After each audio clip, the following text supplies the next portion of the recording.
gold tycoon in America in 1850. This video is purely for entertainment and does not infringe on copyrights or laws. The rights to the novel and image belong to the original author. We do not claim ownership. Don't like waiting and want to listen to this fanfic in full now? Subscribe to our Patreon, where you'll find the best fanfics. Chapter 576 Competitor 1857. That year, nearly 5,000 companies went bankrupt, involving a total capital of up to $291.8 million.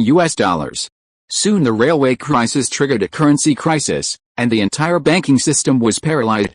When the situation was the worst, 62 of the 65 banks in New York stopped paying. The discount rate was as high as 60%, and the stock market plummeted by 20% minus 50%, among which the stock of railway companies fell by more than 80%. Company bankruptcy, factory shutdowns, business losses, agricultural stagnation, financial collapse and bank bankruptcy have been the norm in the past 2 years. Unlike previous cyclical economic crises, in the past cyclical economic crises, there would often be signs of the crisis gradually subsiding and the economy slowly recovering in the second and third years. Therefore, the American people can still bite their teeth and bear it. But this time, it seems that God does not bless America. In the third year of the crisis, the overall economic situation in the United States has not improved, but has a tendency to develop in a worse direction. Unemployment, poverty, hunger and even famine problems followed one after another. It was in this context that Lincoln barely managed to stabilize the economic situation in Illinois, making the economy of Illinois stand out among the wailing eastern states. It gained the support of a large number of middle and lower class people.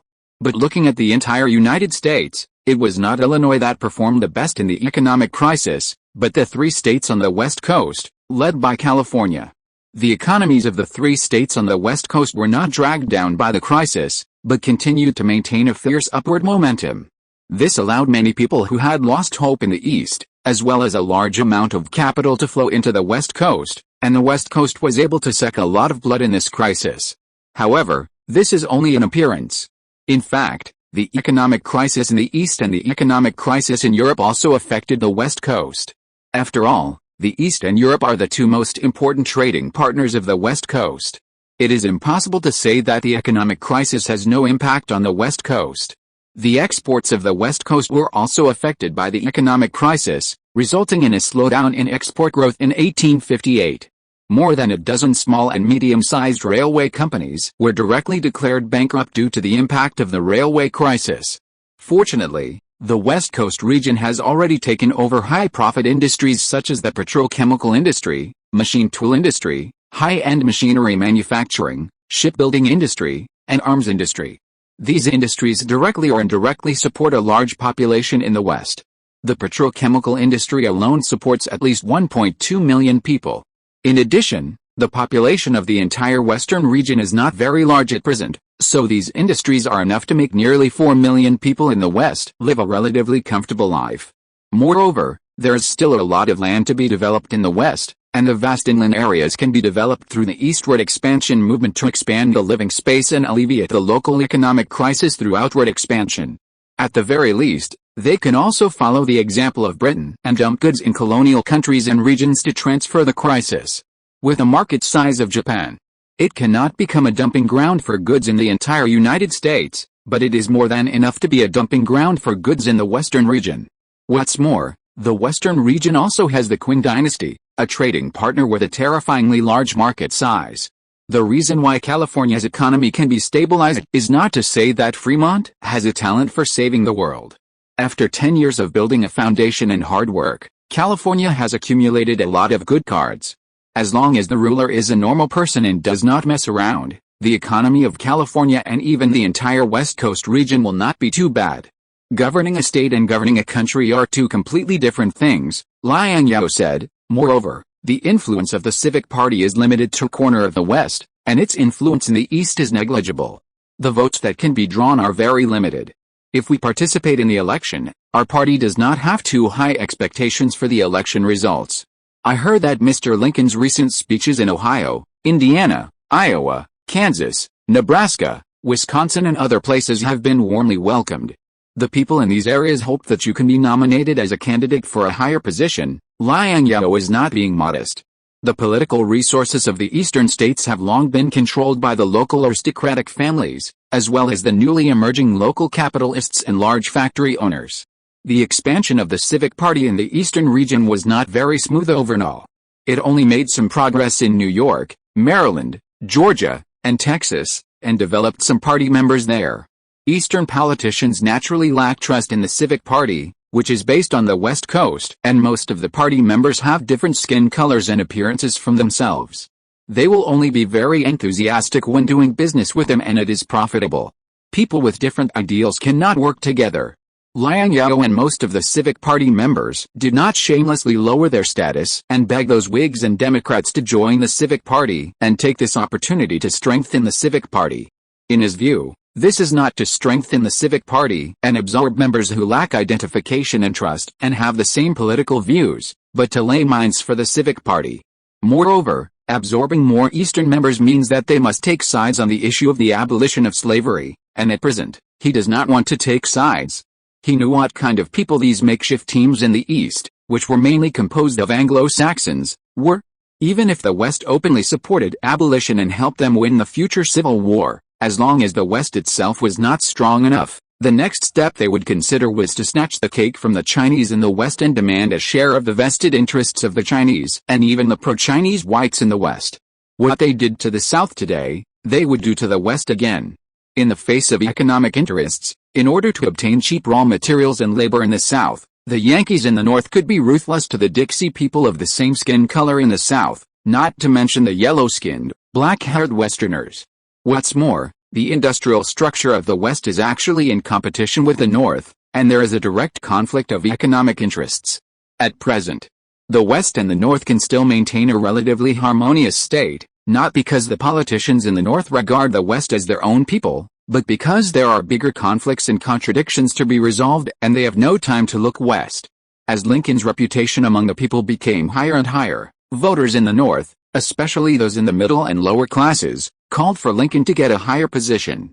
Of course, the candidate for a higher position Liang Zhao mentioned was not the president or vice president, two high-ranking positions. Rather, it was the deputy of the Republican candidate.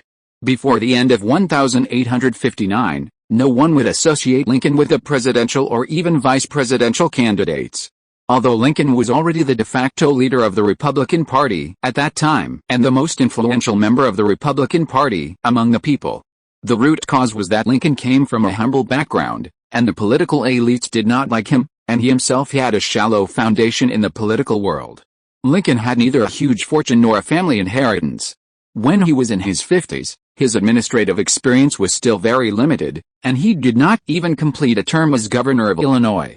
In addition, Lincoln's most impressive resume was that he had served as a member of the House of Representatives for one term, and it was not very successful. A big fool like me, who is still wet behind the ears, I am afraid it will be difficult for me to be the deputy of the candidate. Lincoln laughed heartily. I still lack sufficient political experience, but you are a contributor to the founding of the Republican Party, and you are quite knowledgeable about the Constitution and have studied the works of the Founding Fathers, Liang Zhao said. But I don't have any confidence in the densely populated eastern states, only a few ordinary friends. In vote politics, dense population means more votes. If you can't get the votes of the people in these densely populated eastern states, everything is empty talk, Lincoln said. He chose to give speeches in sparsely populated inland areas such as Ohio, Indiana, Iowa, Kansas, Nebraska, and Wisconsin not because he was concerned about the development of frontier areas, but because he had to do so. The influence of traditional families in densely populated eastern states is too strong. It is difficult for outsiders like him, who have no foundation and no strong political allies, to snatch food from these traditional families and win local votes. Moreover, Lincoln himself had no confidence in running for president at this time. The failure of the senator election in 1854 was still vivid in his mind. It made him see the essence of American vote politics. Has the Republican presidential nominee not yet been determined? Liang Zhao asked. It has not been determined yet, but we have many strong candidates in the Republican Party, Lincoln said. William Seward, Simon Cameron, and Salmon Chase are all very suitable candidates. Lincoln mentioned the names of William Seward, Simon Cameron, and Salmon Chase, but did not mention himself. Liang Zhao knew that Lincoln was keeping a low profile, retreating to advance, waiting for the opportunity, waiting for his competitors to make mistakes. Liang Zhao has always paid more attention to Lincoln and the movements of the Republican Party. He still has a certain understanding of these founding fathers and core backbones of the Republican Party. William Seward is the former governor of New York and the current senator of Congress. Before the Whig Party was disbanded, he was a core member of the Whig Party and played a great role in the establishment of the Republican Party. Many former Whig members joined the new Republican Party just for William Seward's sake. William Seward was born in Orange County, New York, into a prominent family. He had connections and qualifications. As long as William Seward did not make mistakes of principle, he would be the nominee for the Republican presidential candidate. As for Simon Cameron of Pennsylvania, he was the current senator and had been elected to the Senate for the second time. He was more qualified than Lincoln to be the Republican candidate in terms of qualifications, and Simon Cameron had a keen political sense. But Simon Cameron had a fatal flaw, that is, he liked to make money. The Atlantic Railway Company was once bribed by Simon Cameron. The last strong competitor for the overall nomination of the Republican Party was Salmon Chase, the current governor of Ohio. His experience was similar to Lincoln. He was born in poverty and entered the upper class through his own efforts. Salmon Chase and Lincoln were equally influential in the party. But Salmon Chase lacked the personal charm and political sense of Lincoln. Salmon Chase was a good candidate for governor and a good candidate for minister, but he lacked a big-picture view and was unlikely to be qualified for the presidency. Chapter 577 Will you support the North or the South? In short, although these competitors of Lincoln have absolute advantages over Lincoln in terms of financial resources and family heritage, they also have obvious shortcomings. As long as Lincoln avoids the limelight, does not disclose the news of his campaign, and takes every step carefully in private, consolidates his strength in the party, and expands his influence among the people, when these three party bosses are all defeated and make mistakes, Lincoln may not have no chance to counterattack. Although William Seward, Simon Cameron, Salmon Chase and others are experienced politicians, I personally think that they are not the best presidential nominees for the Republican Party. Liang Zhao saw Lincoln's intention to retreat in order to advance. Lincoln's approach seems very fresh in America, but in China with a history of 5,000 years, these are already political tricks that have been played out. Then who do you think is the best candidate for the Republican presidential nominee? Lincoln asked knowingly. It is far away in the sky and close at hand. I think you already have the answer in your heart. Why do you ask knowingly? Liang Zhao smiled. Mr. Liang, I want to ask you a question from the bottom of my heart, Lincoln asked after putting down his chopsticks after taking a bite of food. During his time as a legal advisor to the Atlantic Railroad, Lincoln often went to Chinese restaurants for meals, so he was more skilled in using chopsticks than the average American. Although Liang Zhao was 20 years younger than Lincoln, Lincoln never regarded Liang Zhao as a young man, but always regarded Liang Zhao as a politician of the same age. Mr. Lincoln, just ask whatever you want to ask, Liang Zhao smiled. He had realized what question Lincoln was going to ask. If the conflict between the North and the South is inevitable, will you support the North or the South? Lincoln's deep gray eyes stared at Liang Zhao closely. He had heard about the fort Liang Zhao built in North Platte. After the Pacific Railway was open to traffic, the Platte River Valley was a key node to control the Pacific Railway. Liang Zhao's purpose of building a fort in the Platte River Valley at this time was self-evident. Lincoln was eager to know Liang Zhao's attitude. Unlike other traditional politicians who always looked down on the West and believed that the West was still an insignificant wilderness. At this time, Lincoln had already keenly noticed the rise of the West, which had become a force that the United States could not ignore. In terms of economy, the West was one of the few regions in the United States that was still growing rapidly, and the West had established its own industry with relatively complete industrial categories. It was just that the scale could not match that of the East. In terms of military, the Western Brigade was the only unit that had been fighting since the Mexican-American War. From the border conflicts between Oregon and British Columbia, to the desert wasteland on the Mexican-American border, to Japan thousands of miles away, and the tropical rainforests of Borneo, the Western Brigade had left their footprints. This was a military force that could not be ignored. Sometimes, Lincoln even thought that the threat from the West was even greater than that from the South. After all, although the South was rich, it was a deformed kind of wealth, and its industrial foundation was extremely weak. The West had relatively sound industrial categories and a geographically insurmountable punishment. If the West stood with the South, it would bring great strategic passivity to the North. The North would face the dilemma of being attacked from both sides. Therefore, Lincoln was eager to know the attitude of Liang Zhao, the actual leader of the West, towards both the North and the South. To this day, Lincoln has given up the idea of mediating between the North and the South, believing that there must be a war between the North and the South, which is also the consensus of the hawks and the Republican Party. "Sir, I support the Constitution," Liang Zhao gave the answer. However, this answer, in the eyes of Lincoln at present, is more like a correct nonsense than an answer. After talking with Lincoln until late at night, Liang Zhao summoned Chen Listen. Chen Listen was able to seize the opportunity to open hotels, taverns, and brothels in the central frontier areas such as Nebraska Territory, Kansas Territory, and Iowa Territory, and acted as a mediator between the North and the South from time to time, which shows that this person is not only sharp-sighted, but also good at dancing with long sleeves. It is a promising talent. Moreover, there were not many entertainment venues in the mid-19th century. Hotels, taverns, and brothels were the easiest places to obtain information and intelligence. In the future, if the East uses troops against the West, Omaha, Kansas City, Des Moines, and other large central cities with relatively convenient transportation and relatively complete infrastructure will surely become important logistics hubs for the Eastern Army. It goes without saying where the soldiers and officers stationed here like to go. Meet General Liang. Chen Listen was very excited when he learned that Liang Zhao had summoned him alone. The thing Chen Listen regretted most was that he had not come to America a few years earlier and hugged Liang Zhao's thick and strong thigh. Now that he had the opportunity to meet Liang Zhao alone, how could he not be excited? "You are not a military man, so you don't have to call me general. Just call me sir according to American rules," Liang Zhao said. "Yes, Mr. Liang," Chen Listen immediately changed his words. "Your hotel is doing well. Even the leader of the Republican Party has chosen to stay here." Liang Zhao glanced at the guards at the door of the hotel. These guards included Chinese, white people, and even black people. "This kid is quite popular in Omaha. It's all thanks to you. Without you blazing a trail for us Chinese and without you insisting on building the Pacific Railway, I wouldn't be where I am today," Chen Listen said. "When I was in Xiamen, I was just a waiter and never thought that one day I would have my own restaurant." It turned out that he was a waiter from the port. No wonder this guy had no language barrier with those white people. "Are you interested in expanding your business?" Liang Zhao said lightly. "Who doesn't want to expand their business as a businessman? It's just that my capital is so limited. The current scale of Listen Hotel is already my limit," Chen Listen said truthfully.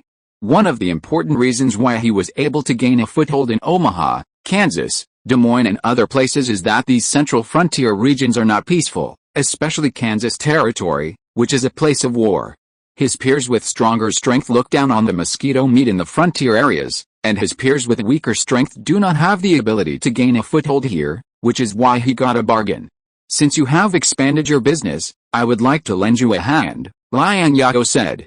"If you can invest, I will be grateful." Chen Listen was very happy to have the American group invest. How many American businessmen were very happy to have the endorsement of the American group?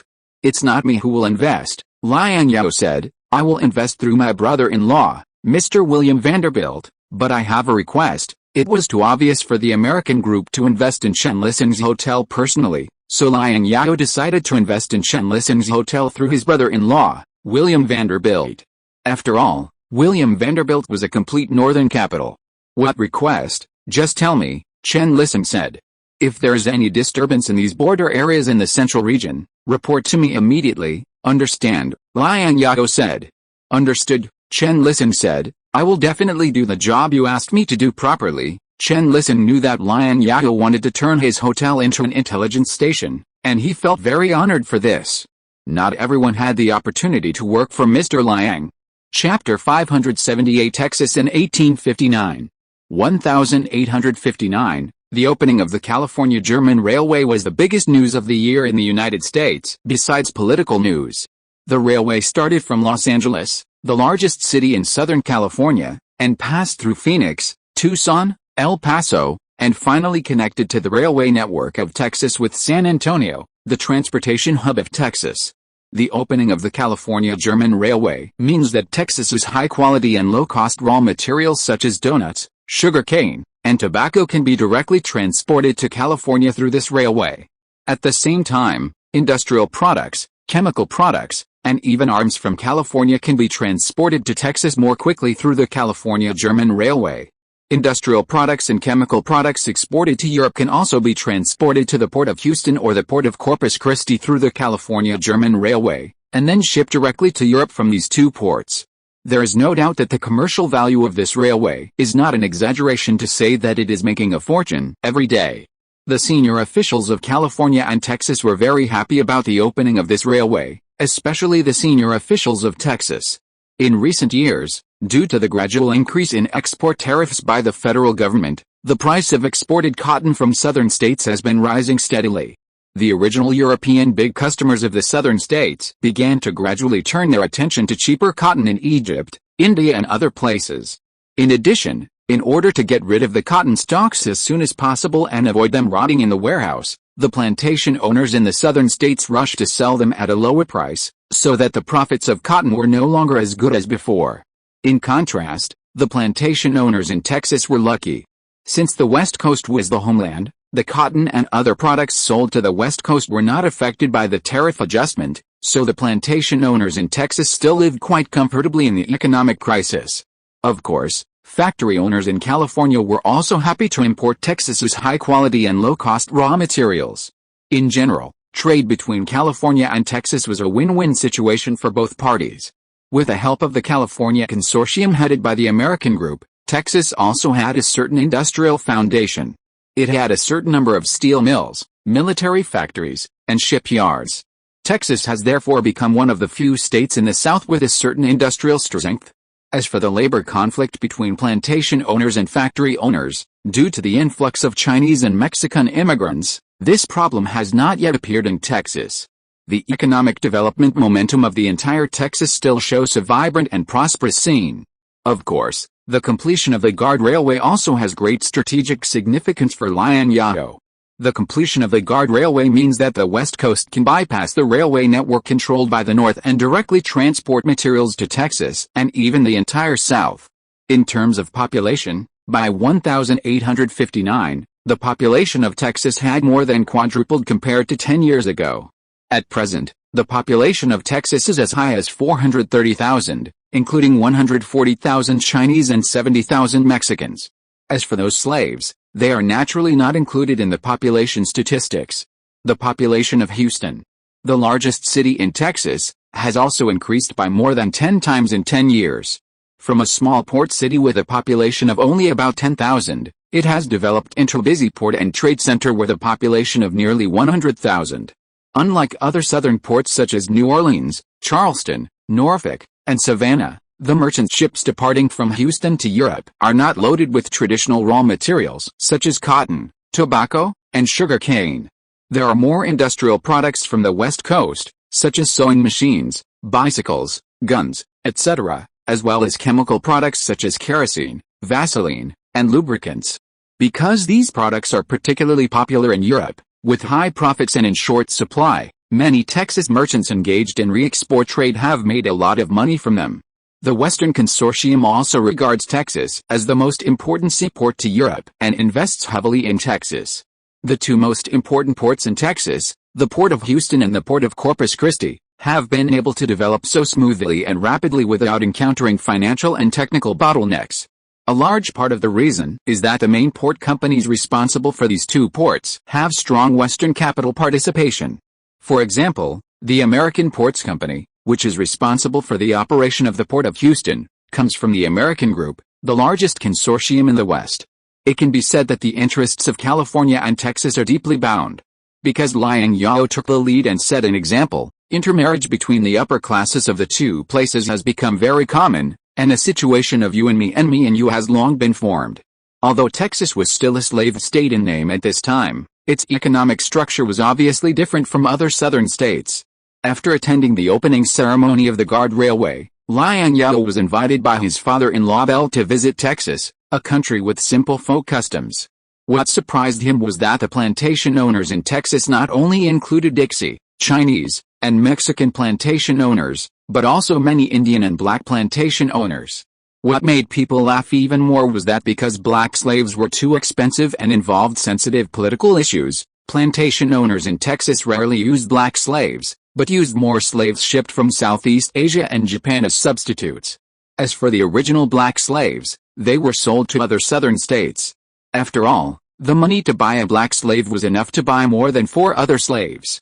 After learning about this, slave owners in other southern states have also been keen on introducing cheaper slaves from Southeast Asia and Japan. As for who brought these slaves from Asia, the answer is self-evident. After arriving in Texas, which he had not seen for a long time, Liang Zhao's first stop was the arsenal in Austin, the capital of Texas. This arsenal is currently the most advanced arsenal in the South, with the most impressive output of guns and artillery. Like California, for security reasons, Texas did not choose to build the arsenal in Houston, the largest city in Texas, where transportation is more convenient, supporting facilities are more complete, and labor is more abundant. Instead, the arsenal was built in the inland Austin area. Although Austin, located in the inland, is not very convenient for transportation compared to the port city of Houston. This problem has been alleviated as Austin is connected to the Texas railway network. As the gunpowder smell between the North and the South became stronger and stronger, arms became a scarce commodity. The North, which controls most of the arms production capacity in the United States, has begun to restrict the southern states from purchasing arms from the North. Therefore, the Austin Arsenal, which can manufacture Walter M1851 rifles and large and small Napoleon cannons, has been favored by plantation owners in southern states. These wealthy plantation owners are eager to buy sufficient and advanced weapons from the Austin Arsenal to protect their property from the threat of the Yankees. Chapter 579 Arsenal in the South. Thanks to the technology and production lines transferred from the Sacramento Arsenal, as well as orders from southern states, the Austin Arsenal has been doing particularly well since its inception. The Austin Arsenal has never had a headache about orders, but the production problem has always troubled the Austin Arsenal. Even though the Sacramento Arsenal supported a group of skilled workers at the Austin Arsenal and transferred 3 production lines, the output of the Austin Arsenal still could not meet the huge demand in the South. Although by June 1859, with the joint efforts of California and Texas, the Austin Arsenal was able to produce 70 Walter M1851 rifles of various types and 20 Colt revolvers per day. In terms of artillery, the Austin Arsenal can also produce 20 Napoleon cannons of different calibers per month. Of course, if the Napoleon cannon with rifling is produced, the output will be lower. Unlike the Sacramento Arsenal, in the early days, the Sacramento Arsenal had only the Western Brigade as a stable buyer. Among the 3 major departments of the Sacramento Arsenal, only the pistol department was profitable. The other 2 departments, the rifle production department and the cannon production department, were in a state of loss for a long time before the Crimean War. The Austin Arsenal did not have this problem. All the weapons produced by the Austin Arsenal were verified in actual combat, and even the French army praised them highly. They were weapons with a good reputation. In addition, the entire South had a huge demand for arms, so the Austin Arsenal almost never experienced a loss stage. Austin's arsenal is one of the few arsenals in the entire South that can be compared with traditional arsenals in the North. Bell, the former governor of Texas, one of the largest shareholders of the Austin Arsenal, and Liang Zhao's father-in-law, took a Walter M1851 rifle from the accompanying black servants and said very confidently, "The 3 regular infantry regiments of the Western Brigade retired the Walter M1851 rifle, which does not mean that the performance of the Walter M181 rifle is outdated. On the contrary, compared with the rifles equipped by various countries at the same time, the Walter M1851 rifle, even the export model M1851E rifle, is at a relatively leading level in performance." As for why the Western Brigade retired a reliable weapon that was still at the leading level and had been tested in actual combat, it was because the Western Brigade had better choices. The 19th century was a century when mankind officially entered the industrial age, and science and technology were changing with each passing day and progressing rapidly. Especially in the military field, it only takes a dozen or 20 years for a weapon to go from advanced to outdated. "This gun is so beautiful." Former Texas Senator and current Texas Governor Ron also praised this gun. Ron was very glad that at the critical moment of California's establishment, He represented Texas to support California and established a deep friendship with California. Now it seems that this decision is the wisest decision he has made since he entered politics. Being friendly with California will bring Texas not only the original $10 million compensation, but also tangible long-term benefits.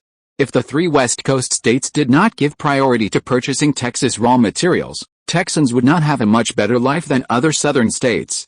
The Austin Arsenal, which was established with the help of the California Consortium, has now become a business card of Texas. When California was first established 9 years ago, it was still a frontier state with a population of less than 200,000, and Texas was just a frontier state with a population of only a few 100,000.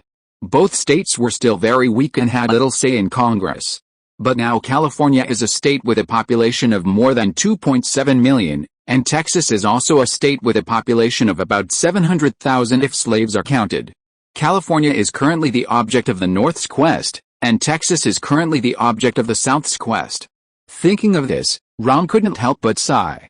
It's really beautiful. Liang Zhao took the Austin-made Walter M1851 rifle in his hand and played with it for a while.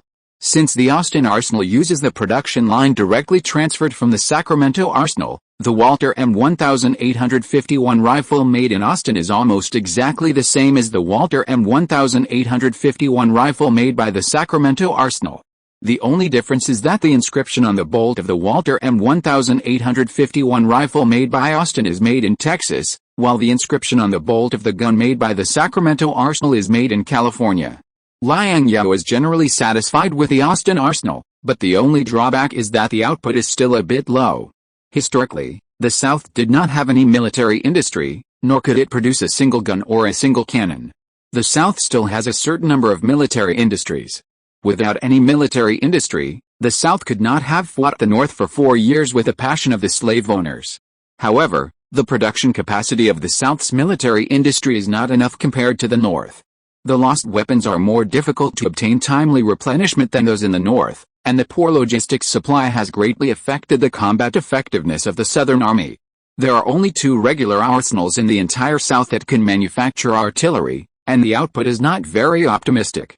Another fatal point is that the only large-scale military industry in the South is mostly distributed in Virginia, the main battlefield bordering the North. Compared with Virginia, Texas is much safer. As long as the main coastal ports can be defended, there is no need to worry about the Northern Army threatening the industrial hinterland of Texas in the early stage of the war. The Walter rifle is inexpensive and of good quality. The Texas Regiment, the 3 militia regiments in the state, and the Chinese Regiment have all been fully equipped with Walter rifles. Bell, who is in charge of military affairs in Texas, introduced to Liang Zhao with great enthusiasm. The Texas Armed Forces, which have fully completed the replacement of weapons and equipment, have a brand new look. The equipment of the regular army, militia, and Chinese regiment in Texas is only inferior to that of the Western Armed Forces, equipped with General Liang's rifles. Of course, these are only infantry armed forces. In addition to 4 infantry regiments, the paramilitary armed forces of Texas also have a regiment of cavalry and 6 companies of field artillery. The fact that one state can support so many paramilitary armed forces shows how abundant the local finances of Texas are. It can also be seen how comfortable Texas has been living with California over the years. After visiting the Austin Arsenal, Liang Zhao, accompanied by local military and political officials in Texas, reviewed the army stationed in the capital Austin, the Texas Regiment. The Texas Regiment was the only standing regiment in Texas before the war, and it was also the most elite armed force in Texas, the predecessor of the famous Texas Brigade. The only standing regiment stationed near Austin shows how much the Texas top brass valued the Austin Arsenal. It was different from the Texas Brigade in history, which wore straw hats, loose shirts, straw sandals, and was equipped with old-fashioned M1816 flintlock muskets, and even the infantry equipment could not be unified. Although the Texas Brigade at this time still liked to wear loose shirts and cool cowhide sandals in the hot summer, the hats on their heads were replaced with military cowboy hats made of felt, which were waterproof and sunshade. The rifles they were equipped with were advanced Walter M1851 breech-loading rifles. In terms of carrying equipment, the canvas satchels, tin kettles, cowhide ammunition boxes, bayonets, hunting knives, and blankets equipped by the soldiers of the Texas Regiment were also purchased and distributed by the state. In addition, except for the tin kettles and bayonets imported from California, the rest of the equipment was produced by local factories in Texas. The source of soldiers of the Texas Regiment was very high quality, basically composed of the local ruling class and the middle class, such as plantation owners, as well as the children and retainers of the plantation owners. These people originally had relatively high military literacy, and most of them had participated in the two Mexican-American wars and had rich practical experience. Their combat effectiveness was naturally not to be underestimated. The spirit of the Texas Regiment was very good. Liang Zhao, who was riding on a horse and inspecting the Texas Regiment accompanied by his father-in-law, subconsciously compared the Texas Regiment with his own troops. The Texas Regiment was only slightly inferior to the three main regiments under his command that were often stationed in various places for combat training, and was stronger than his militia. After the trip to Austin, Liang Zhao took a special train to Houston, the most prosperous city in Texas. Houston is well planned and constructed. The last time I came to Houston, except for the main roads in the city, the roads in Houston were not hardened.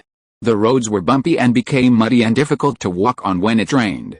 In Houston now, except for the newly built community roads in the suburbs, which have not been hardened yet and only paved with some gravel, the roads in the city are basically hardened. The square in front of the city hall is also paved with luxurious stone slabs. Of course, the city construction of Houston is not Liang Zhao's most concerned issue. His most concerned issue is Houston's shipyard and local coastal defense forces. The former Texas Senator SPY is responsible for Houston's defense and the command investigation of the local coastal defense fleet. As a guide, SPY introduced Liang Zhao to the coastal defense guns on the Houston coast. These coastal defense guns are large-caliber rifled Napoleon guns produced by the Austin Arsenal. At the same time, SPY also revealed his intention to purchase Sacramento coastal defense guns. After all, California and Texas now have railways, and large artillery purchased from the Sacramento Arsenal can also be transported by rail and directly shipped to Houston. SPY had visited San Francisco and Los Angeles, and was deeply impressed by the coastal defense forces of these two coastal cities. In particular, the firing rate and accuracy of the Sacramento cannon were far beyond the reach of the Napoleon cannon. The only drawback was that the Sacramento cannon was too expensive. Fortunately, compared to money, Texas lacked a sense of security. As long as Liang Zhao nodded in agreement, Texas could also spend some money to purchase the Sacramento cannon and its accompanying shells to strengthen the coastal defense forces of the Port of Houston. If you're listening to this novel on a channel other than Fanfic World, it means they downloaded and uploaded it without effort. We cordially invite you to visit our channel, Mundo Fanfic Novelis. There you'll find the original version of this story and you can explore many other novels of various genres. We're waiting for you to immerse yourself in a world of incredible novels. Chapter 580 Let the whole of America bathe in the glory of slavery. For strategic reasons, Liang Zhao agreed to SPY's request to purchase the Sacramento coastal defense guns, and said that he could give priority to supplying them to Texas as soon as possible. SPY was overjoyed when he heard this. After all, the Sacramento gun was the most advanced cannon he had ever seen in his life. Then, Liang Zhao watched the Texas Coastal Patrol Fleet. Although it is called a Coastal Patrol Fleet, Texas actually also has 4,000-ton Bold-class frigates.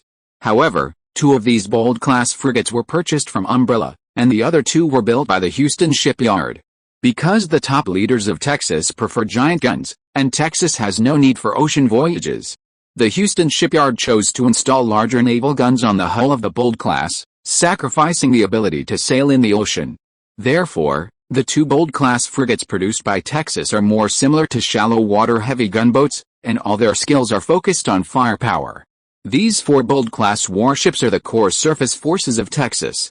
The remaining ships were all loach boats with a displacement of 300 to 400 tons, or even 100 to 200 tons. Similarly, most of these loach boats were typical small boats carrying cannons, and the cannons they were equipped with were larger than the loach boats used by California. After inspecting Texas, on the eve of returning to California, Liang Zhao's father-in-law Bell held a banquet for Liang Zhao in Houston and invited prominent figures from the South to attend in advance. The banquet was held in the manor in Houston. Compared with the last time I came to Bell's manor, the manor has changed a lot. The main change is that the manor is larger and more magnificent than before, and some Oriental-style buildings were built by Oriental architects. This is also the place where Bale often shows off to his relatives and friends, because he believes that compared with the incongruous and neither East nor West buildings built by other wealthy people in the East, the Oriental buildings in his manner designed by Oriental architects and constructed by Oriental people are the most orthodox Oriental buildings. Indeed, Bale built a Chinese-style courtyard in the manor, where flowers, trees, pavilions, and even a special artificial lake and Tehu stones shipped from Shanghai are planted. It is more exquisite than Liang Zhao's new manor Wixi Uju in Sacramento. At the same time, Bale is a person who pays great attention to details. Not only are there carved window lattices, painted brackets, and glazed tiles on the exterior of the building, but also there are exquisitely crafted and exquisitely carved red sandalwood furniture inside the building. There are also fine export porcelain, jade carvings, wood carvings, root carvings, and celebrity calligraphy and paintings bought from Chinese merchants. Even Liang Zhao couldn't help but marvel at it. What surprised Liang Zhao the most was that Bale actually got a lot of porcelain from the official kill, a few of which were imperial blue and white porcelain from the Kangxi, Yongzheng, and Qianlong dynasties. These blue and white porcelains have bright and rich glazes, exquisite painting techniques, and elegant shapes. They don't look fake. I really don't know how much Bale spent and where he got these porcelains. Speaking of enjoyment, it's still these slave owners in the South who will enjoy it. On the eve of the Civil War, the South contributed more than $300 million in wealth to the United States every year in cotton trade alone. It is no wonder that the slave owners in the South could afford such a luxurious life. Politicians in the North tried their best to increase tariffs and fleece the South. The slave owners from other states who came to Bale's estate to attend the banquet all praised the authentic Oriental-style architecture and exquisite handicrafts in Bale's estate. They were even careful when using teacups, fearing that they would be damaged, because these teacups did not look like ordinary items, and did not look like something that could be bought with money. The lifestyle of the European aristocracy, especially the French aristocracy, which the Southern slave owners admired. It's just that although France's historical and cultural heritage is second to none in Europe, it is still a little bit worse than the Eastern powers with deeper historical heritage. Even these Southern slave owners who are pretentious and do not know much about Eastern history and culture can feel the cultural heritage gap. Compared with the North, the South also favors the culture of the Eastern powers more, and the number of slave owners who have admired the culture of the Eastern powers has increased in the past decade. One of the important reasons is that the idyllic life that the Southern slave owners yearned for was reflected in many Oriental literary works. Although many slave owners could not read Chinese characters, they could still understand the pictures on porcelain and calligraphy. Another important reason is that the British and French coalition forces did not invade the capital of the Qing dynasty and suffered heavy losses. The international reputation of the Qing dynasty has not yet declined seriously. Although the Manchu Qing government signed an unequal treaty after the war and still ceded land and paid compensation, in the eyes of the outside world, this time the Qing dynasty and the British and French coalition forces fought a draw. After all, the Qing dynasty also took back the tariff autonomy from the British. And judging from the process and results of the war, it is not very shameful to fight like this with the British and French coalition forces that had just defeated Russia in Crimea. Liang Zhao was interested in watching the porcelains collected by his father-in-law. To his surprise, some of the porcelains for export even had Southern slaves hunting with guns and holding banquets in order to cater to these American buyers, as well as portraits of founding President Washington, the Boston Tea Party, the First Continental Congress, the Battle of Lexington, and even the British surrender at Yorktown. The slave owners who attended the banquet praised Bale's manner and the artworks he collected. This made Liang Zhao suspect that his father-in-law was just an excuse to hold the banquet for him, and his real purpose was to show off his manner and collection to his Southern slave owner friends. As night fell, the kerosene lamps in Bale's manor emitted bright light, illuminating the gorgeous banquet hall. The slave owners and their wives, dressed in gorgeous dresses, strode into the banquet hall with proud and solemn faces. Cups of mellow whiskey and high-quality Havana cigars were passed from hand to hand. For a while, the whole banquet hall was filled with the smell of alcohol and smoke, as if they were in heaven. This is the smell, which is really a bit pungent and unpleasant. After 3 rounds of drinks, the next part is the usual bragging and condemnation of the North. Damn, I really don't understand those Northerners. Don't they know that black people are inherently inferior, South Carolina Secretary of State Daniel Henry Chamberlain started. Soon, a slave owner took over Chamberlain's words. Without her care and restraint, these chimpanzees who listen to the rhythm of drums and start dancing and singing in public like primitive people will get out of control. Yes, without her control over them, they will only indulge in alcoholism, vent violence everywhere when drunk, and commit various criminal activities, or they will faint and fall asleep on the way, and in the end they will either starve to death, or they will be carried away by wild beasts and become their dinner. Liberation. Liberation. I always feel that it is a desecration of this word when it comes from the mouths of Northerners. Yes. Fuck liberation. How our black slaves eat, wear, and live is better than that of the workers in Northern factories. And they don't have to worry about unemployment. We will take care of their employment for a lifetime, so they don't have to worry about having no work. These dirty and filthy Northerners just want cheaper slaves. If they really want to liberate black slaves, let them set an example and liberate those workers in their own factories who live worse than animals first. Oh, my old friend, you overestimate their moral level. Not to mention letting these Northerners liberate the workers in the factory, even if they are asked to increase the wages of each worker by a few cents per month, it would be like the death of them. Slaves are assets worth hundreds or even thousands of dollars. We are reluctant to treat our private property as roughly as the Northerners. Damn it. These Northerners criticized our black slaves in South Carolina in the newspapers last month for not living beyond the age of 35. Damn it, it's as if those workers in the Yankee factories who work 18 or 19 hours a day can live beyond the age of 35. Yes, it's damn right. When black slaves are sick, we have to find doctors for them, but the Yankees won't find doctors for the workers in their factories. There is no better system in the world than slavery. This perfect system can guarantee the safety, survival, and even longevity of black people. As long as they are responsible for working, they will not starve to death, and we can save time from working to carry out scientific research and artistic creation. Is there a more perfect system in the world than slavery? Those bastards are a bunch of hypocritical and extremely stingy Puritans. They would rather stand on the moral high ground than point fingers at us and talk about liberating slaves. They are not willing to spend one more minute to understand and improve the lives of the workers under their control. Those bastards are a group of people who are obsessed with money. In their eyes, there is only money and profit. They can do anything for money. Unlike us in the South, people are full of human touch. Even slaves can enjoy a slow-paced life and have a drink with friends during the slack season. Damn it, next time I hear these bastards want to liberate slaves, I will pick up my gun and rush to the North to liberate the workers in their factories. Let the whole of America bathe in the glory of slavery. William H. Gist, the governor of South Carolina, raised his glass and shouted, "Let the whole of America bathe in the glory of slavery." A group of drunk slave owners raised their glasses and cheered with red faces.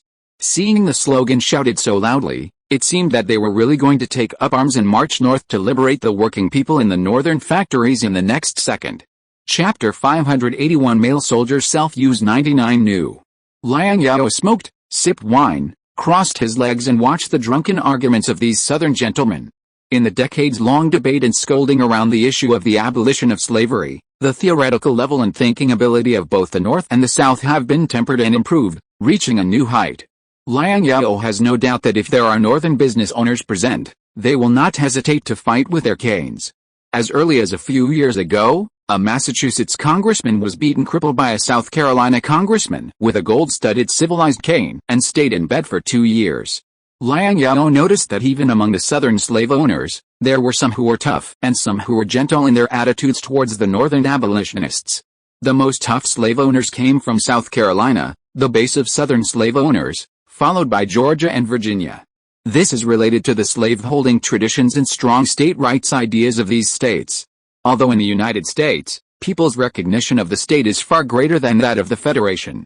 But this problem is particularly evident in the slave states in the South. Boss, why do I feel like these guys are scolding us? Listening to these red-faced Southerners loudly scolding the Northerners with vulgar words, Zeiss beside Liang Zhao felt something was wrong no matter how he listened, and always felt that these Southerners were also scolding them. After all, the 3 states on the West Coast, especially California, the leader among the 3 states on the West Coast, are industrial states like other northern states. And his boss Liang Zhao is the largest factory owner and capitalist on the West Coast. They are scolding the Northerners, What does it have to do with us Westerners? Liang Zhao didn't care. Due to the geographical isolation and relative economic independence of the Western region, there is no direct conflict of interest with the South for the time being. What's more, the West does not need the blacks from the South as labor. If there is a shortage of labor, it is more cost-effective to sail directly to the Qing dynasty to transport people. There is no need to compete with these slave owners in the South for slaves. In the positioning of the southern states in the West, they are more of a provider of cheap raw materials and a dumping ground for industrial products and luxury goods. Your Excellency, the drunken South Carolina Governor Ginster came to Liang Zhao with the help of his entourage. Governor Ginster, please take a seat. Liang Zhao motioned Ginster to take a seat. I wanted to visit you specially to discuss a business with you, but you came to Houston in person. I want to take this opportunity to discuss the business first. Ginster sat down on the sofa. Seeing Ginster start to discuss business with Liang Zhao, other big slave owners in South Carolina also gathered around. These slave owners came to him just to sell cotton to him. After Buchanan took office, although he still took a conciliatory attitude, hoping not to offend both the North and the South. However, due to the increasing strength of the North in Congress, several bills to increase tariffs were passed. In the past 3 years, the tariffs in the United States have shown a trend of increasing year by year. The profits of cotton exported to Europe by these slave owners in the South have become increasingly meager. In addition, the impact of the economic crisis triggered by the railway crisis in 1857 has made the life of the slave owners in the South much worse than before. The plantation owners in South Carolina heard that Western merchants in Texas were buying and hoarding cotton at a higher price than Northern merchants, and California did not set up trade barriers for goods flowing in from both the North and the South. So Ginster wanted to sell South Carolina cotton to Liang Zhao. I think you want to talk to me about cotton business. Liang Zhao smiled very kindly. If it's cotton business, you can talk to local Chinese businessmen. Since entering the chemical industry, Liang Zhao has gradually lost interest in the relatively meager cotton textile industry and slowly withdrew from the field. The cotton textile industry on the West Coast is currently mainly run by Liang Zhao, Governor Strauss, and a large number of Chinese businessmen. Liang Zhao's business focuses mainly on the chemical industry, followed by gold mines, silver mines, industrial mining, machinery, military industry, shipbuilding and railways, which are more profitable and have higher technology content. It's useless to talk to them about this matter. I still have to talk to you. Although he was a little drunk, Ginster's mind was still clear. To be honest, I want to trade this batch of cotton in the form of barter. We can even deliver the goods first without receiving cash. Oh? Governor Ginster, what do you want to exchange your cotton for? Liang Zhao asked. How could Ginster talk about business like this? He just showed his trump card. Ginster did this for only one reason, that is, he really needed this batch of goods urgently. Ginster looked up at the old guys around him and said, "It's not mine, it's ours. We want to use this batch of cotton to exchange for a batch of arms from you. The price is negotiable. The only requirement is that it must be spot goods and can be delivered within 3 months." Faced with the increasingly severe threat from the North, Ginster urgently hopes to regularize the militia in South Carolina. Regularizing the militia requires a lot of financial resources and arms. As for money, these wealthy slave owners in the South will naturally not lack money. As for arms, the North has currently strictly restricted the flow of arms to the South, and it is difficult for Ginster and others to purchase a large amount of arms from the North. The orders for the Virginia arsenal and the Texas arsenal have been scheduled for a year later. It will take at least a year to order arms from these two arsenals, which is unacceptable to Ginster and others. The Chinese businessmen active in the southern states can get slaves from Southeast Asia and Japan, as well as some sporadic arms for them. But the arms that these Chinese businessmen can get are mostly old guns such as Brown Bess and Springfield M1842, and the quantity is not large, which cannot satisfy the appetite of Ginster and others. What Ginster and others need is a batch of arms with sufficient quantity and advanced performance to arm the militia of South Carolina. Arms? Ready-made? It's not that California doesn't have ready-made arms, but these ready-made rifle stocks are General Liang's M1857 rifles, which Liang Zhao kept for his future military expansion. Furthermore, as a single-shot, rear-loading rifle that uses a metal shell. The performance of General Liang's M1857 rifle is too advanced at this time, and it is not convenient to sell. At present, Only the 3 main regiments of the Western Brigade and the 3 veteran militia regiments have completely completed the replacement of General Liang's M1857 rifle. However, it is not that there is no spot stock. In the armory of Jinshan, that is, San Francisco, there are still 3,500 second-hand Walter M1851 rifles that have just been retired from the militia. Liang Zhao originally intended to use these retired rifles to support the Indians' anti-genocide cause and exchange them for some local products to subsidize their family expenses. Since Ginster and others need arms, it doesn't matter if he sells them to them. Liang Zhao's moral bottom line has always been very flexible. Anyway, the demand for cotton in the West Coast is also very large, and he is not worried that the cotton in South Carolina will be smashed in his hands. It's just that Liang Zhao doesn't know whether Ginster and his gang of southern slave owners will dislike these male soldiers' second-hand rifles that are 99% new for their own use. Although the training intensity of the militia in the West Coast region is greater than that of the militia in other states, the militia has not participated in high-intensity wars, so these second-hand Walter M1851 rifles are in good condition, even better than the retired firearms in the 3 regular standing regiments of the Western Brigade. I still have 3,500 Walter M1851 rifles in my armory. Although these rifles are not brand new, they are not often used and are well maintained, so these guns are in good condition. Liang Zhao said, "If you don't mind, this batch of rifles will be delivered to you this month." The South was more prepared for war than the North. The slave owners in South Carolina were now thinking about regularizing their militia. It was no wonder that they were able to beat the Northern Army into panic at the beginning of the war. Walter M1851 rifles? Can they be delivered this month?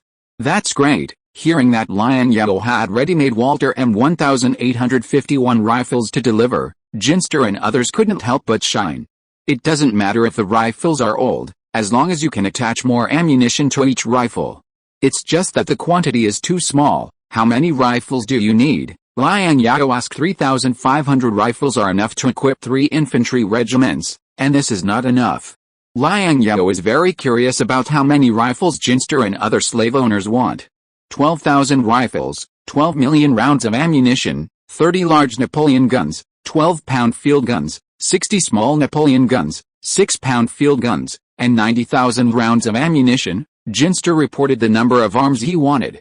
Hearing this huge number, Liang Zhao almost spit out the tea in his mouth. These slave owners in South Carolina have a very big appetite. I'm afraid I can't produce so many weapons in stock. Liang Zhao thought for a moment and said, I can contact my uncle for you and let his arsenal produce the weapons you need. Let him produce the remaining 8,500 rifles, as well as ammunition, shells and field guns, and deliver them within a year. Is that okay? The Sacramento arsenal is currently fully producing General Liang's M1857 rifles and Sacramento guns. The original production lines of Walter rifles and Napoleon guns have either been transferred to the Austin Arsenal in Texas or to the Xiangshan Manufacturing Bureau in Guangdong. The order for the Austin Arsenal in Texas has been scheduled for a year later. If they want to take this order now, they can only give it to the Xiangshan Manufacturing Bureau in Guangdong. Okay, after a period of discussion, the slave owners in South Carolina agreed to this plan. After finalizing the order, Liang Zhao asked Zeiss to discuss the details with the slave owners in South Carolina. The demand for arms was so great that they only wanted to buy them instead of making them themselves. It can only be said that these slave owners in South Carolina had a little foresight about the future situation, but only a little. They still believed that the upcoming war would end in 2 or 3 months, and that stockpiling a batch of ammunition would be enough to cope with the upcoming war. Chapter 582, It's hard to reverse what has been done. I don't care if you sell slaves to the South or make cakes from Fishauhu in Mexico and sell them in Europe. But one thing is for sure, if any of you, including my own relatives and friends, break the rules of the West Coast and disregard local laws, don't blame me, Liang, for turning my back on you. In Sacramento, Wixiu residents, Liang Zhao, who had just returned to Sacramento from Texas on a private train, was discussing currency issues with Fremont and Strauss. He was not happy with Wu Yuanhua, Pan Zhangwei, and Robinson who came to visit him. The trial of Wang Kangru and others from the Funing Group for counterfeiting money has ended. A total of 687 criminals, big and small, will be executed at the Sacramento Civic Square this Sunday. This is the largest case since the establishment of California, and it has attracted widespread attention from the public. The California Daily, Junction Evening News, Los Angeles Daily, Sacramento Daily, and other well-known local newspapers have focused on the case of the Funing Group's counterfeiting of money, and have announced the results of the state court's trial and the death penalty list. Among the suspects who are about to be executed, there are many managers of the Jardine Group, Tongfu Group, and Boston Group, although these managers are not core members of these groups. But this still caused a great sensation in California and even the entire western region. Wu Yuanhua, Pan Zhangwei, Robinson and others came to Uju to visit Liang Zhao, this time to plead with Liang Zhao, hoping that Liang Zhao would show leniency to the people of their group. I hope you can show leniency to these ruffians for my sake, because they are first-time offenders. After returning, I will definitely discipline them strictly. Wu Yuanhua lowered his head and asked earnestly. Although the Wu family members involved in the counterfeit currency case of the Funing Group were all distant relatives, they were Wu family members after all.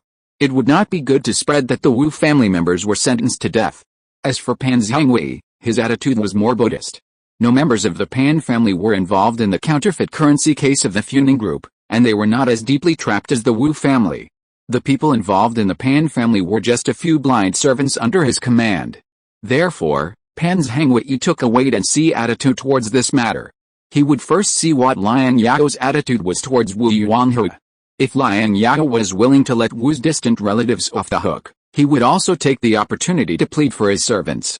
If Liang Zhao showed an iron-faced and selfless attitude, he would also show a gesture of sacrificing relatives for the greater good, in order to improve Liang Zhao's impression of the Pan family and the Tongfu Group. The death of a few servants was a small matter, but it was a big deal to vent his anger on Liang Zhao and make Liang Zhao feel resentful towards the Pan family and the Tongfu Group. After all, his precious grandson was still serving as the Chief Justice in Utah Territory, and was also the Vice Chairman of the Utah Territory Immigration Committee, responsible for immigration work in Colorado Territory. The future of his grandson depended entirely on Liang Zhao's thoughts. As for Robinson, his attitude was more Buddhist. The Boston Group was not a family group, but a partnership system. Rather than pleading for mercy to those involved in the case and the group, Robinson's purpose of taking a special train from Kansas was more to plead for mercy to Liang Zhao, hoping that the coinage quota of the Boston Group would not be reduced. After all, the profits from the monopoly of coin minting are too huge and too tempting. What a first-time offender. Liang Yi, I didn't expect you to say this. You are the founding father of Ohio and the first governor of Ohio. Liang Zhao shook his head in disappointment. You don't abide by the laws and rules you made yourself, and you expect the people below to abide by them. Don't you think it's ridiculous? The emperor breaks the law, just like the common people. I'm making this presumptuous visit to you in the hope that you can severely punish the people in the Tongfu Group involved in the counterfeit currency case of the Funing Group, to serve as a warning to others, Pan Zhangwei said with great sorrow. It is because I am busy with official duties and neglect to discipline my subordinates, so these servants have become more and more rampant, have no rules, and even ignore California laws. These people must be severely punished. Shooting them is a light punishment. They should be skinned alive. Wu Yuanhua, who was standing aside, looked at Pan Zhangwei, an old comrade in his 60s, with a look of surprise on his face. He knew that he was tricked by Pan Zhangwei and used as a gun.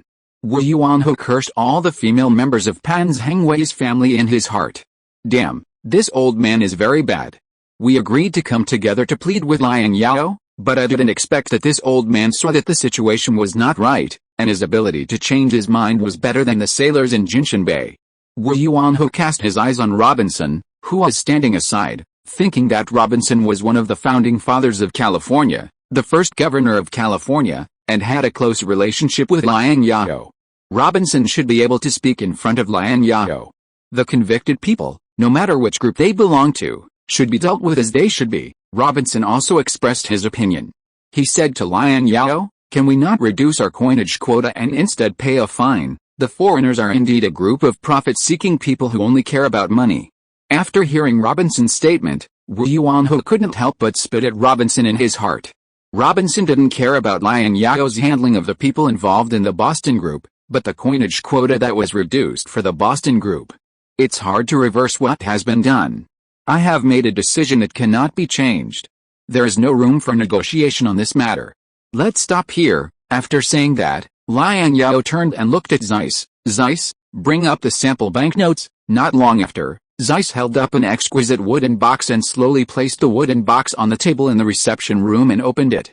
Inside the wooden box was a set of US dollar banknotes similar to banknotes. This kind of banknotes is made of high-quality cotton paper. This kind of paper is tough and durable, not easy to tear or wear, has a certain degree of water resistance, and has a relatively smooth surface.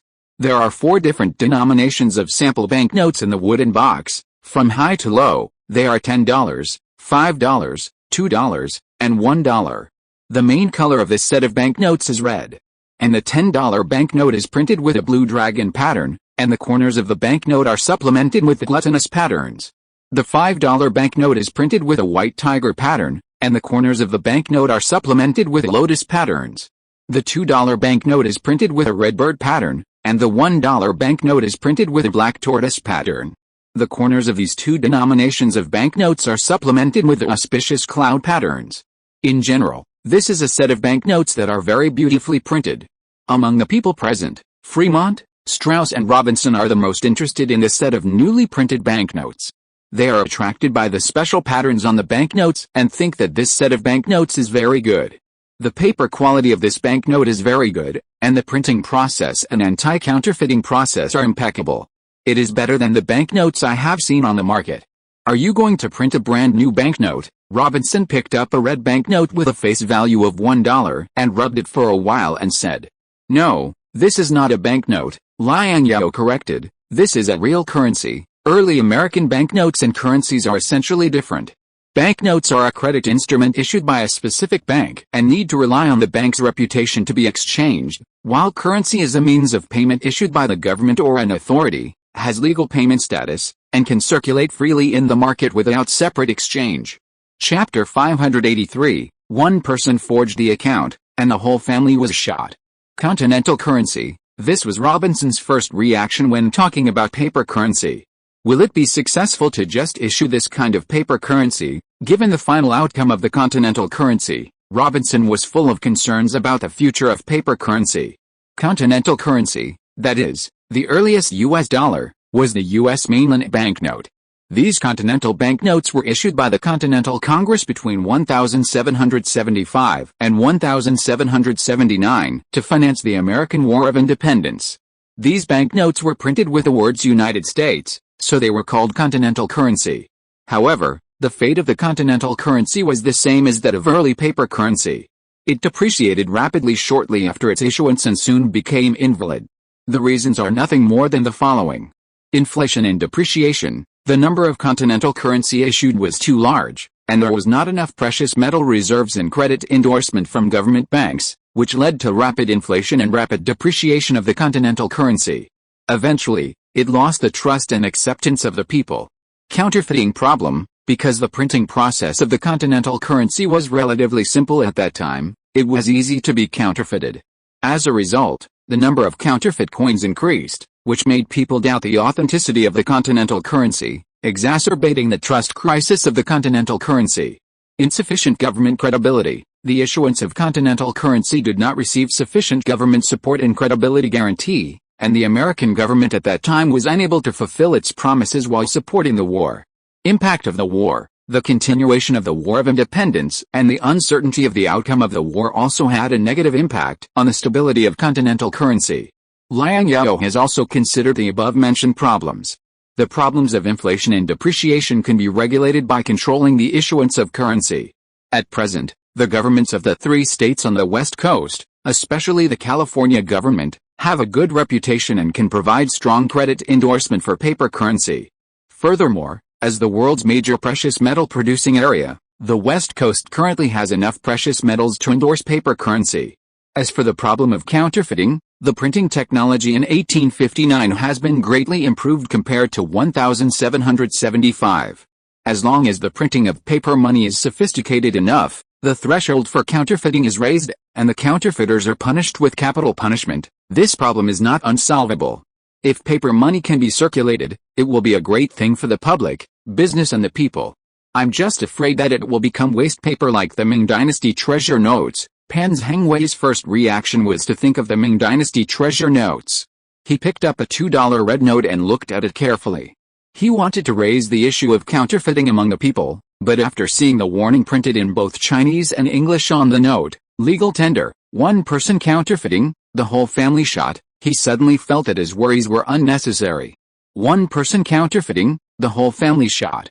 If this slogan was proposed by someone else, Pan Zhangwei might not take it seriously, but with Liang Zhao's thunderous means of doing things, he would really do such a thing.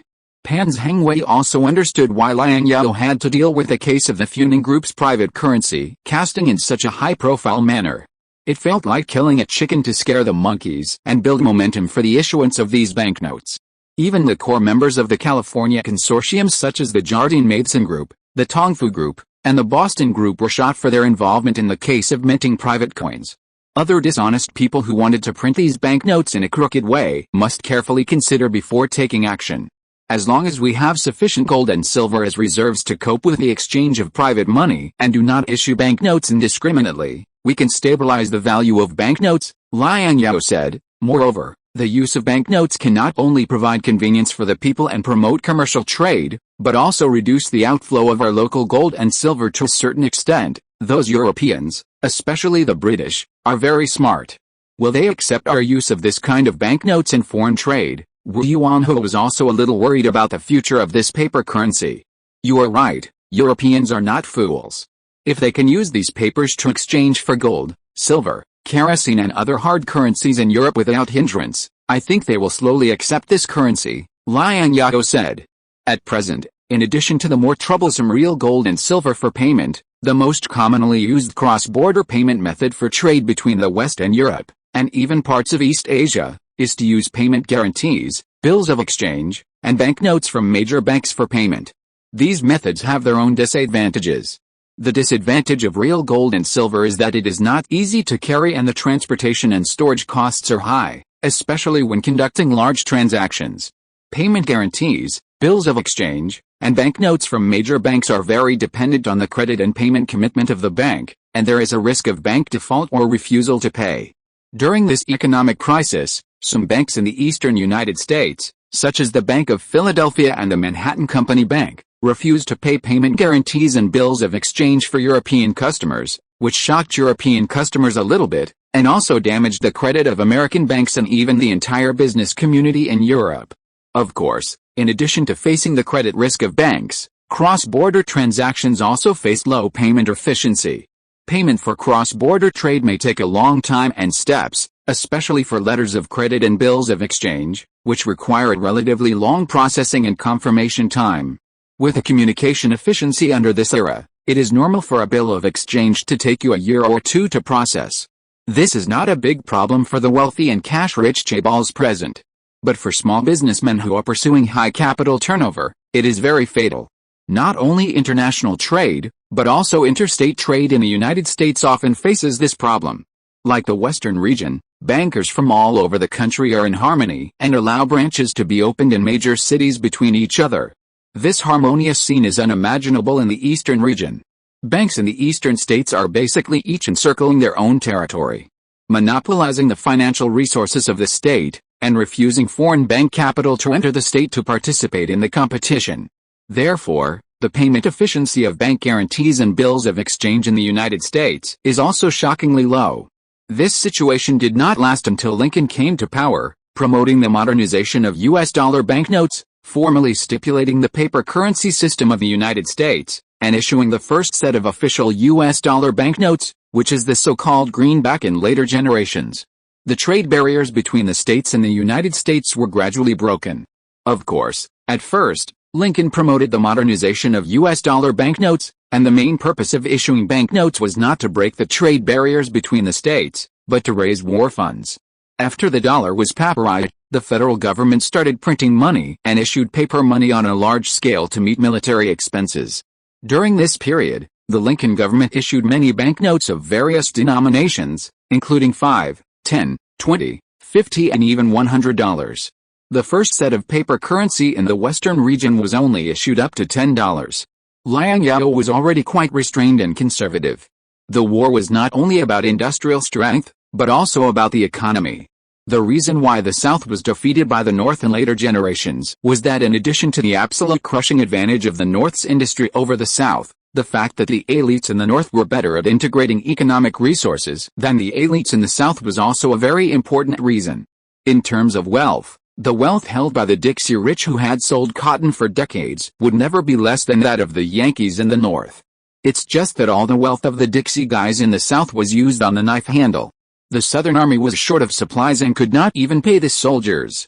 The rulers of the South would rather encourage the civilians to donate jewelry and clothes to support the front line than to touch the piles of gold and silver coins lying in the cellars and vaults of the big slave owners in various states. In order to cope with the impending crisis, Liang Zhao must integrate the limited economic resources in the Western region.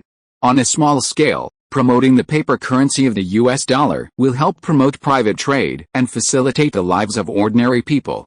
On a large scale, it will also help the government to implement monetary policy and conduct macroeconomic regulation of economic activities in the future.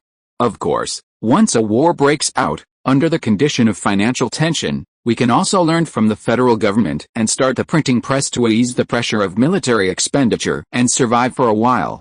Chapter 584 The Constitution is made by people.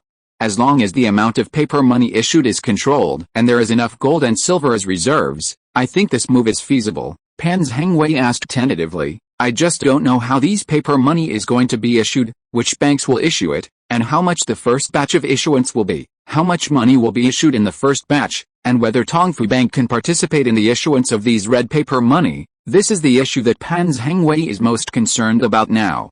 Before you all came, I have discussed with Governor Fremont and Governor Strauss. We decided to set up a Western Reserve Committee to absorb state banks in various states and qualified and financially strong private banks to become members of the committee to jointly issue the first set of official paper money in the West, Liang Zhao said slowly. Member banks of the Western Reserve Committee will obtain the power to issue official currency, and must also accept supervision by the committee. Supervision. Hearing this word, Wu Yuanho frowned. Yes, supervision. If there is no supervision, what if the banks below issue paper money indiscriminately without authorization and without sufficient gold and silver reserves? Wouldn't it damage the rights and interests of all member banks of the Western Reserve Committee? Liang Zhao said in a cold voice with a hint of meaning. The Western Reserve Committee adopts the principle of voluntary membership. If you don't want to accept the supervision of the committee, you don't have to join. We won't force you. How can you enjoy rights without fulfilling your obligations? It is reasonable for the Western Reserve Committee to supervise member banks. Otherwise, everyone will issue their own banknotes. Wouldn't it be a mess? Pan Zhengwei saw it more clearly. He said, we Tongfu Bank are willing to join the Western Reserve Committee and accept the supervision of the Western Committee. It's just that a quota for issuing banknotes, how to allocate it? How much banknotes do you plan to issue in the first batch? Half of the banknote issuance quota belongs to the state banks in California, Oregon, and Liang Zhao. The remaining half of the banknote issuance quota will be allocated according to the strength of the member banks and their gold reserves. The total amount of banknotes issued in the first batch is $30 million. Liang Zhao looked around at the Western bank tycoons present $30 million. Hearing this amount, everyone present nodded at the same time. This amount is large enough.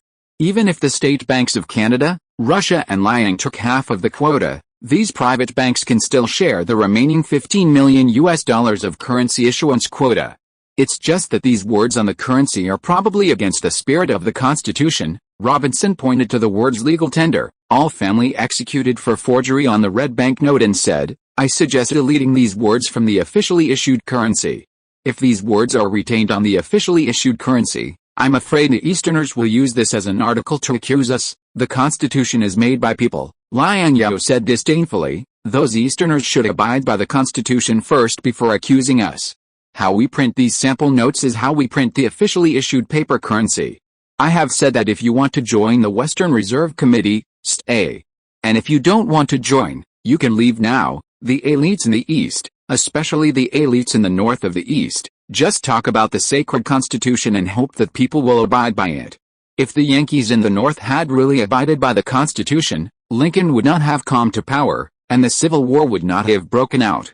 The North and the South should have parted ways amicably instead of going to war. The Western elites present were all smart people. They all knew that if they did not join the Western Reserve Committee and become the first group of people to formulate the rules of the currency game, they would sooner or later be squeezed out of the core circle of the Western Consortium. Therefore, even though joining the Western Reserve Committee would cost them the price of accepting the supervision of the Western Reserve Committee, after weighing the pros and cons, these Western elites still chose to join the Western Reserve Committee. This Sunday was a day that attracted the attention of the people in the West. On this day, a total of 687 death row prisoners who minted private coins, headed by Wang Kangru, were specially escorted to the Citizen Square in Jinshan City for execution. This was the first time that so many people had been executed since California was founded in 1850, and it was also the first time that the core members of a large consortium had been executed. This caused a great sensation in the entire Western region. The day before the execution, many Western citizens who wanted to watch the execution had already arrived at the Civic Square early to take up a good position so that they could enjoy the largest execution in California's history the next day. Therefore, on Saturday, the Civic Square in Jinshan City, that is, San Francisco, was already overcrowded, and it was difficult to find a place to stay. On Sunday morning, 687 economic prisoners wearing black and white striped prison uniforms, shackled, and pierced by the scapula were driven off the train by a battalion of fully armed Sacramento militia soldiers and escorted all the way to the Civic Square in Jinshan City.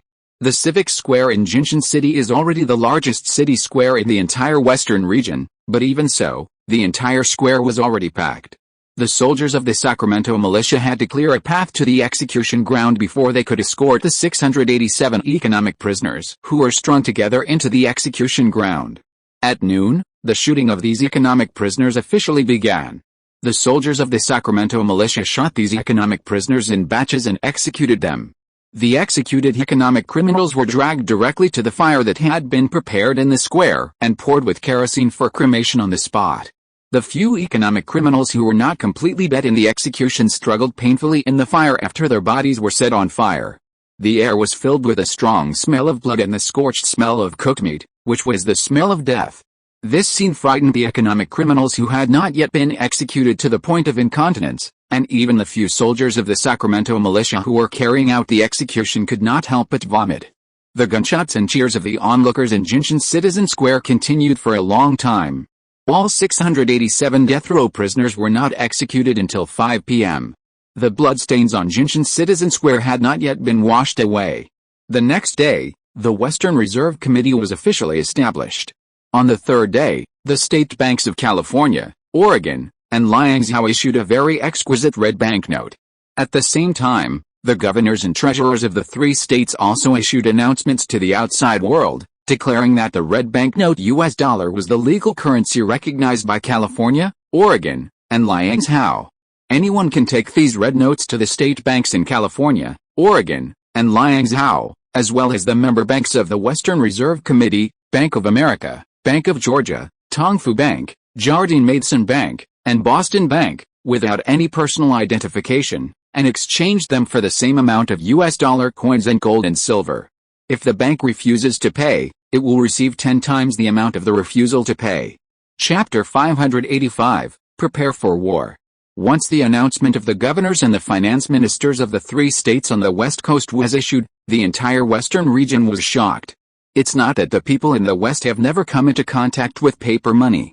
It's just that the so-called paper money they have come into contact with before is banknotes, which can only be exchanged by the bank that issued the banknotes, and it takes a long time to proofread and review, which is not very convenient to use. The circulation of banknotes is also limited to the middle and upper class people in the business community, because only these people are the main customers of the bank. Ordinary people still use metal coins for transactions. This issuance can be freely exchanged in the state banks of the three states on the West Coast and the 5 traditional banks in the West without any personal proof. This means that holding these banknotes, you can cash them in almost all cities and major settlements in the West. Its liquidity is not comparable to the banknotes of any private bank, and even the most powerful Bank of America cannot do this. At first, people were skeptical about the announcement of the governors and the finance ministers of the three states on the West Coast. However, there are still many people who take metal coins to the state banks of various states to exchange some small red banknotes. Among these people who exchange red banknotes, Many people come for compensation 10 times the amount of rejection. But to their regret, they were not able to get 10 times the compensation for the rejection amount. Because they could freely exchange these red banknotes for metal coins of the same amount across banks or even across states. Gradually, more and more Westerners began to use these beautiful and exquisite red banknotes directly in daily transactions, and were too lazy to go to the bank to exchange them for metal coins immediately after receiving the red banknotes. First, they had to queue up at the bank, and second, the price of these red banknotes was very strong. There was no essential difference between holding these red banknotes and directly holding gold and silver coins, and it was more convenient. After all, you can put $1,000 worth of red banknotes in your crotch, but you can't put the equivalent amount of gold in your crotch. Later, after hearing that these newly issued red banknotes could be exchanged for equivalent metal coins and gold and silver at the member banks of the Western Reserve Committee, some bold European, Qing dynasty, and Japanese merchants also began to try to use this banknote in small quantities and exchange it for metal coins and gold and silver at the 5 major ports of the Qing dynasty, Xiangshan, Hong Kong, Nagasaki, as well as the Bank of America in London, Paris, Berlin, Vienna, and even St. Petersburg. At first, these merchants were just trying it out, but they didn't expect to have a smooth exchange process. Seeing that it was so convenient to use the red banknotes of the Western Reserve Committee, these cross-border merchants became more and more accepting of using red banknotes in transactions. At the end of 1859, taking advantage of the good financial situation of California and the increase in the production of new standard weapons, General Liang's M1857 rifles, 6-pound and 12-pound Sacramento field guns, and Thunder M60 machine guns. Liang Zhao began to formally reform and reorganize the militia forces under the jurisdiction of the entire western region. Since 1851, Liang Zhao has attached great importance to the training of militia forces in various places, and often dispatched non-commissioned officers of active standing forces to various places to train militias. Even the military training in middle schools is taught by retired or even active non-commissioned officers. Therefore, the reserve forces in the western region are very abundant, and the process of regularizing and reorganizing the militia forces is very smooth. In terms of infantry, this reorganization is based on the original 3 standing regiments, and the regiment is expanded from a brigade. The California Infantry Regiment was reorganized into the 101st Brigade, the Oregon Infantry Regiment was reorganized into the 102nd Brigade, and the Arizona Infantry Regiment was reorganized into the 103rd Brigade. The non-commissioned officers required for the reorganization were selected from the original outstanding active veterans and promoted to non-commissioned officers. The required company commanders, battalion commanders, and regiment commanders were also selected and promoted from the active officers in the original standing regiments. The 3 infantry brigades have the same organization. Each brigade has 3 infantry regiments, a brigade artillery battalion equipped with 24 12-pound Sacramento guns, a brigade machine gun battalion equipped with 36 Thunder M60 machine guns, a brigade cavalry battalion, an engineering battalion, a guard company responsible for ensuring the safety of the brigade headquarters, and a baggage regiment responsible for logistics. Each brigade has 7,500 personnel at full strength. The regiment is the basic combat unit.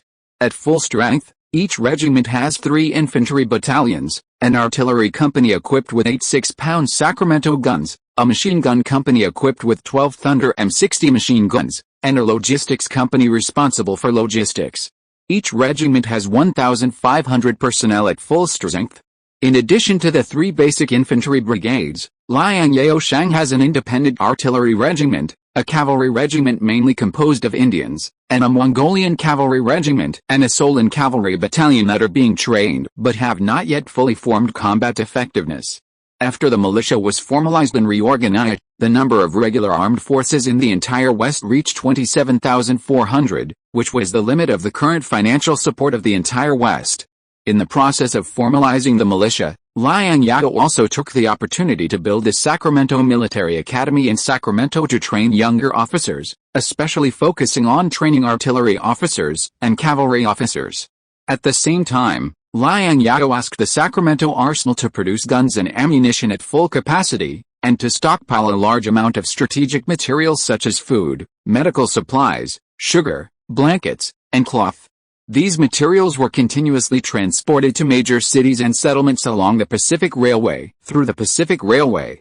For example, Reno and Carson in the Nevada Administrative District, Salt Lake City and Provo in the Utah Territory, Denver in the Colorado Territory, and North Platte in the Nebraska Territory. Liang Zhao spent the entire second half of 1859 reorganizing troops and stockpiling strategic materials, and establishing a complete wartime storage and logistics system. During this period, Liang Zhao and the elites in the West also kept an eye on the political situation in the East, that is, the upcoming 16th presidential election. Unlike other people, Liang Zhao's focus was mainly on the Republican Party. Although he had the ability to know more than 160 years later, he had been in this time and space for 10 years, which had an impact on the original world line of this world. Therefore, although Liang Zhao knew that Lincoln was the 16th president of the United States, he did not dare to guarantee whether there would be any accidents. After all, this time the British and French coalition forces did not enter the capital city, and his fifth uncle Liang Xiaoqian became the governor of Liangjiang. God knows whether there will be any mothers in this American presidential election. On November 10, 1859, a seemingly inconspicuous political news was published in a Western newspaper. Simon Cameron, one of the strong contenders for the Republican presidential nomination, was investigated for suspected huge corruption. After internal discussions and research, and in order to quell public pressure and restore the Republican Party's image as a new and promising political party in the eyes of the people, or more precisely, the people in the North, the Republican Party revoked Simon Cameron's presidential nomination. Chapter 586. Your mentor is still your mentor. It is well known that Simon Cameron likes to amass wealth.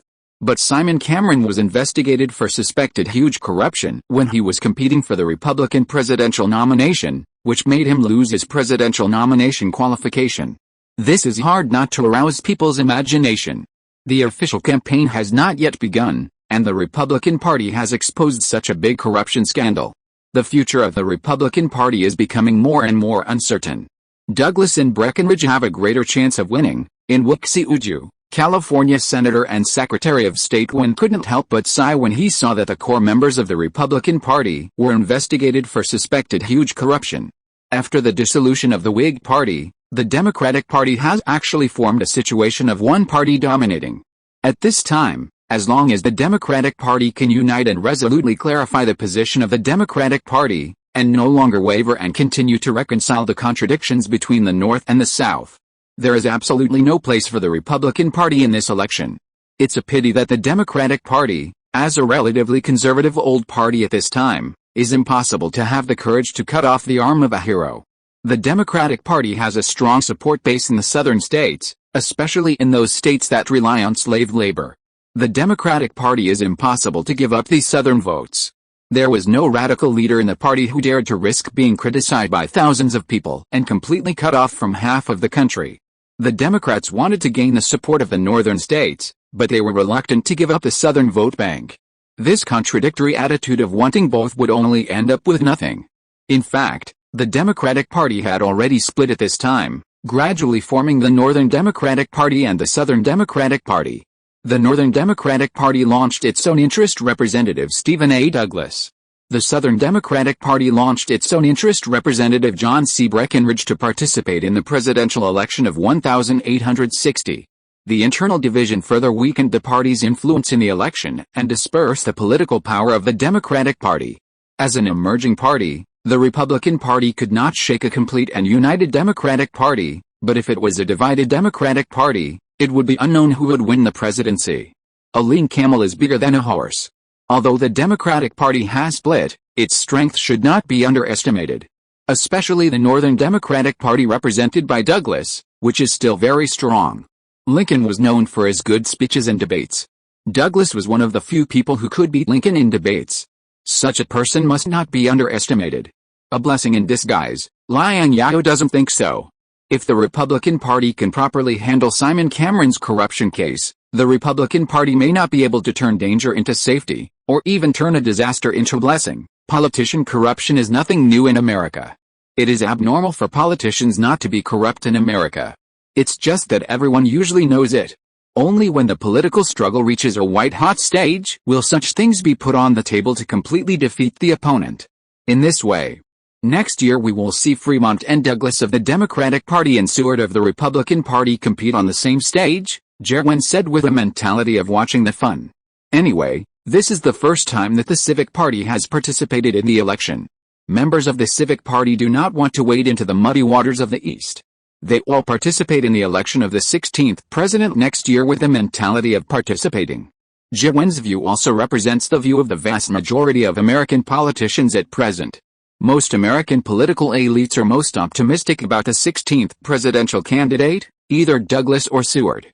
As for the current President Buchanan, due to his poor performance during his term, especially in the economy, he failed to lead the United States out of the shadow and quagmire of the economic crisis. From the political and business circles to the civilians, they have lost confidence in Buchanan. Even if Buchanan participates in the 16th presidential election and seeks re-election, Buchanan's success rate is very small, and it is almost impossible to be re-elected successfully. At present, the Democratic Party's northern and southern factions are promoting Breckinridge and Douglas respectively, deliberately ignoring the current President Buchanan, which also shows the attitude of the Democratic Party towards Buchanan. The good show has just begun, and it is still unknown who will win, Liang Zhao said with a sly smile. If he expressed his thoughts at this time, thinking that Abraham Lincoln, who was not even the Republican nominee, could represent the Republican Party in the presidential election and eventually win the election, Jerwin and other people around him would definitely think that he was crazy. You mean you don't think anyone is good? Jerwin was puzzled. He thought the form of this election was very clear. The political power of the northern states has an overwhelming advantage nationwide. If nothing unexpected happens, the president is likely to come from the abolitionists. Among the abolitionists, the parties with the most supporters are the Radical Republican Party and the Northern Democratic Party. The top nominees of these two parties, Seward and Douglas, have absolute influence and voice in their respective parties. If nothing unexpected happens, the president can only come from these two people.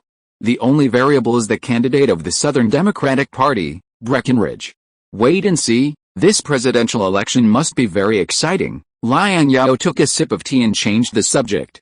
I heard that your mentor is going to move to California. You know all this. Jerwin was very surprised. He didn't know where Liang Zhao heard the news. I just heard it from others, Liang Zhao said lightly. Jerwin's mentor was Corwin, the federal government's finance minister during President Fillmore's time. Corwin was Jerwin's guide in his political career. He also gave California a lot of help when it was first established. My mentor was very disappointed with the situation in the East. He wanted to find a relatively quiet place, so he planned to move his family to California. Jerwin naturally didn't believe that this news came from Liang Zhao's hearsay. After President Fillmore left office, Corwin, who was disillusioned with American politics, had already faded out of politics and has always been very low-key. Your mentor is still your mentor. Your mentor's political sense is much more sensitive than yours, Liang Zhao asked with concern. Have you found a place for your mentor to live? As the situation in the East continues to deteriorate, there will be more elite talents from all walks of life in the East in the future, and capital inflows will be relatively safe, and it will not be easy for the war to affect the Western region. This is a great opportunity to suck blood from the East, and Liang Zhao naturally cannot miss this opportunity. In order to show that the West is willing to accept the Eastern elites, Liang Zhao naturally has to set an example to show the Eastern elites that the West welcomes the arrival of the Eastern elites and is willing to give preferential treatment. Corwin, the then Secretary of Finance who helped California during the critical period of California's statehood, is a good candidate. My mentor is a very honest person. He has already called to say that he will solve all the problems such as housing by himself and asked me not to bother to intervene, Jerwin said, but I still prepared a house for my mentor in Sacramento. My mentor came all the way here, and I can't let him stay in a hotel. There are three main white political forces in the West. The strongest white political faction is undoubtedly the Georgia faction represented by the current Governor Fremont. The second is the Boston faction represented by the former Governor Robinson. As for the Ohio faction represented by Jerwin, it is the weakest one among them. After all, Jerwin is far behind Fremont and Robinson in terms of ability and personal charm. Jerwin also knew how much weight he had, and he also hoped that after Corwin came to California, he could improve the current situation of the decline of the Ohio school. If you're listening to this novel on a channel other than Fanfic World, it means they downloaded and uploaded it without effort. We cordially invite you to visit our channel, Mundo Fanfic Novelis. There you'll find the original version of this story, and you can explore many other novels of various genres. We're waiting for you to immerse yourself in a world of incredible novels. Chapter 587 The Unfathomable General Liang. There is no impenetrable wall in the world. Liang Zhao made drastic changes in the West to regularize and reorganize the Western militia, establish military schools, expand warehouses in major settlements along the Pacific Railway, and stockpile military supplies and strategic materials. It is impossible to hide it from the eyes of the East. Of course, Liang Zhao did not expect to completely hide it from everyone in the East. Time waits for no one. Liang Zhao can't just avoid the eyes of the East without making any preparations for the upcoming big changes, or prepare at a slow pace. On Christmas Day in 1859, Buchanan and his cabinet members were like standing under a shaky house that was about to crack. All the cabinet members and ministers looked anxious and uneasy. They seemed to be worried that the cracked house of America would collapse at any time, burying the worst American government in history in the eyes of the media and the public. Liang Zhao suddenly carried out large-scale military preparations in the western region. For the Buchanan government, which was already exhausted from controlling the scale of the Kansas Civil War, easing the situation between the North and the South, and trying to save the sluggish economic situation in the East, it was like a house leaking and raining all night, and this rain was a downpour. Many media outlets have begun to speculate how many troops this youngest American general in the West has under his command. Some newspapers speculated that the number was 30,000, some were 50,000, and some bold and radical newspapers speculated that Liang Zhao had 100,000 troops under his command. Of course, there are also some media people who are familiar with the inside story of the Liang family. They believe that the number of troops controlled by Liang Zhao is difficult to estimate, and the strength of the Western Consortium is unfathomable. The overseas colonial troops nominally and actually controlled by the United States also directly or indirectly obey Liang Zhao's command. These colonial troops include troops stationed in Hawaii, troops stationed in the Nagasaki concession in Japan, troops stationed in Izo Island in Japan, and troops stationed in Hong Kong and Borneo. Most of these colonial armies belonged to Liang Zhao's umbrella company's mercenary forces, which were private armed forces. The equipment of these private armed forces was even better than that of most of the American standing army. It was also an armed force that should not be underestimated. In addition, Umbrella not only had a strong land force, but also a private fleet that had defeated the Dutch East India Company. This private fleet was equipped with several new Julin-class steam ironclad ships with a displacement of more than 3,000 tons, which even the admirals of the United States Navy envied. Before the Civil War, the main direction of America's expansion was on the land of the North American continent. Before Liang Zhao extended his tentacles to the Pacific region, America had almost no overseas interests to maintain and protect. Therefore, there was naturally no motivation to raise a strong navy to protect overseas interests. Of course, the federal government's pitiful fiscal revenue and military expenditure before the Civil War could not support a strong modern navy. Not to mention the new Julin-class steam ironclad ships with a displacement of more than 3,000 tons. The United States Navy could not even produce a few sailing warships with a displacement of more than 3,000 tons at this time. Not to mention that the United States Navy is facing a serious loss of talent in recent years. Since the salary of the umbrella fleet crew is more than twice that of the United States Navy sailors, the monthly salary of ordinary sailors in the United States Navy is $8, while the monthly salary of the umbrella fleet crew is $20. As for technical crew members and senior crew members such as the chief engineer, navigator, gunner, first mate, and second mate, the salary gap is even greater. Therefore, many retired or even active United States Navy soldiers and officers have chosen to join the umbrella fleet. After all, joining the umbrella fleet can not only enjoy better treatment, but also drive more advanced warships. Even many recruits who have just joined the United States Navy are holding the idea of guilding in the United States Navy and going directly to the umbrella fleet for a high salary after retirement. The umbrella fleet is also very happy to open the green light for these former United States Navy soldiers and officers. There are many rumors about this mysterious fleet among the American people. It is rumored that this fleet not only defeated the powerful Dutch East India Company fleet in the war for Borneo Island. Even in the recent trade war between the Qing dynasty and Britain and France, the umbrella fleet was employed by the Qing dynasty and fought the British-French fleet to a draw, or even more exaggeratedly, defeated the British-French fleet at the mouth of the Pearl River. This rumor once inspired the American people and made them excited. As for whether the Umbrella Fleet was ever employed by the Qing dynasty, and whether it really fought or even defeated the British-French fleet, only the witnesses of the war knew. Of course, a small number of senior officials of the Buchanan government also knew. After all, the United States was also the winner of this so-called trade war, and the newly acquired Hong Kong island was not given away by the generous British. The United States replaced Britain as the new owner of Hong Kong Island. The Qing government also expressed its gratitude to the United States and even invited the United States to assist the Qing government in the construction of the shipbuilding. The United States took this opportunity to further expand its influence in the Far East. This was the most impressive diplomatic achievement of the Buchanan government during its administration. Apart from this, the Buchanan government made no further achievements in the field of diplomacy. Liang Zhao's uncle Liang Zhao was the governor-general of Liangjiang in the Qing dynasty.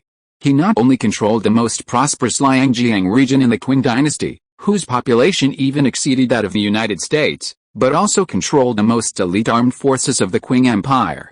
Many American conspirators boldly speculated that this armed force was likely one of the armed forces that Liang Zhao could dispatch. Although Buchanan thought that it was ridiculous that Liang Zhao could dispatch the Qing Empire's army, it was indeed an ironclad fact that Liang Zhao controlled almost all of America's overseas colonial armies and had a private fleet. Thinking of the Western consortiums represented by Liang Zhao controlling such a powerful elite armed force, Buchanan couldn't help but feel like a thorn in his back. At this time, Buchanan had already greeted his predecessor Fillmore cordially in the most vicious language in his heart. The Western consortium headed by Liang Zhao grew rapidly during the 2 terms of former President Fillmore, who had a close personal relationship with Liang Zhao. By the time he took office, the West had already shown a tendency to grow too big and become a major problem for the United States. However, the West had always been very obedient to the arrangements of the federal government, and even cooperated with a tariff inspection, and was not as noisy as the slave states in the South. In addition, Buchanan himself also needed to rely on the power of the West to expand America's influence in the Far East and eradicate the power of Mormonism. Therefore, Buchanan did not have a strong sense of defense against the West when he first took office. Of course, Buchanan also had his own difficulties. He was able to become president thanks to the votes of the 3 states on the West Coast. He could not interfere in the internal affairs of the West without any unconstitutional actions by the West. When the West suddenly showed its true face and showed its fangs in public, Buchanan was caught off guard. Buchanan and his cabinet members had never considered the problem of the West before. A year ago, Republican Lincoln compared America to a big house that was about to crack. In his speech, the solemn Secretary of War Scott spoke first, breaking the extremely dull and depressing atmosphere in the office. It now appears that the great house of America has not only a crack between the North and South, but also a big crack between the East and West. A house with 1 crack can still barely hold on for a while, but a house with 2 cracks may collapse at any time if one of the cracks is not repaired. By then, we will all be buried in this house. Chapter 588. You may be a little too extreme. Secretary Scott, in your opinion, which crack of this house do you plan to repair first? And how do you plan to repair it? Treasury Secretary Hal Cobb asked Scott coldly. Of course, from easy to difficult, we should repair the smaller crack first, Scott said in a very tough attitude. Mr. President, I suggest that Liang Zhao be relieved of his post as the commander of the Western Brigade and his rank of Brigadier General. The core of Liang Zhao's army is the Western Brigade. As long as we can get the Western Brigade out of Liang Zhao's control, we can slowly dismantle and divide this armed force. Scott's idea is to slowly dismantle the Western Brigade to eliminate this most threatening armed force in the West. When Kruger, the commander of the Arizona Regiment of the Western Brigade, was building a group of fortresses in North Platte, Scott had a premonition of a secession tendency in the West. However, even if Scott had a premonition, given that the situation between the North and South and the East was already tense and could break out at any time, Scott was helpless and unable to mobilize enough military forces to resolve the separatist tendencies in the West. Secretary Sturt, you seem to be a bit too extreme. We currently do not have a strong enough reason to remove Liang Zhao's rank and position. Moreover, even if we remove Liang Zhao's rank and position, Will he obediently hand over the command and control of the Western Brigade? Secretary of State Lewis Cass disagreed with Scott's proposal, believing that Scott's proposal was too radical, risky, and even ridiculous. In addition, Liang Zhao's position as the commander of the Western Brigade has been revoked. Do you plan to let the general take over this elite brigade of the United States? You know, most of the soldiers and officers of the Western Brigade are Chinese. Do you plan to send a general who can't even speak Chinese to be the commander of the Western Brigade? If Liang Zhao refuses to obey the orders of the War Department, it will be even better. We can justifiably cut off the military pay and weapons supply of the Western Brigade. He will also become a rebel despised by the people of the United States. Scott still insisted on his own opinion. The division between the East and the West and the division between the North and the South must be solved first, otherwise the situation in the United States will deteriorate to a point where it is difficult to deal with. Secretary Scott, I have to remind you that the federal government pays the soldiers of the Standing Regiment $8 per month. With various allowances and subsidies, it is difficult to exceed $10. The soldiers of the Western Brigade can actually get a salary of more than $20 per month. Do you think that with the economic strength of the Western Consortium, they will not be able to pay this money? Howell Cobb was still relatively rational. He refuted Scott's radical suggestions one by one. Howell Cobb thought that Scott was desperate and directly dismissed Liang Zhao from the Western Brigade. It was a move that couldn't be more rotten. Minister Scott, don't you know that the Western Brigade's arms are completely independent of our supply? Howell Cobb did not forget to add that he thought that Scott and other hawks really didn't know the cost of firewood, rice, oil and salt. Based on his understanding of the economic and financial conditions of the 3 states on the West Coast, especially California. After the tax-free preferential policies for industrial and mining enterprises were gradually canceled, the financial pressure on the 3 states on the West Coast, especially California, has gradually eased. With the financial resources of the 3 states on the West Coast, they may not be able to afford an armed force of 50,000 or 100,000 people, but they are more than enough to supply a regular armed force of 30,000 people. Even so, the umbrella company's mercenary group and the private armed forces of other chaebols in the West have not been counted. The West has a complete military-industrial system, and the materials needed for the war can be self-sufficient. The core areas of the West, the 3 states on the West Coast, are far away from the core areas of the eastern United States, and are only connected by a fragile Pacific Railway. Moreover, the section of the Pacific Ocean west of Omaha is still completely controlled by the Western Consortium. Obviously, the East cannot send enough troops to the Western region in a short period of time to form an effective military deterrent to the West, force Liang Zhao to resign, and gradually disarm the Western Brigade. Furthermore, although the current Western Brigade claims to be the Western Brigade, only 3 regiments are recognized by the War Department.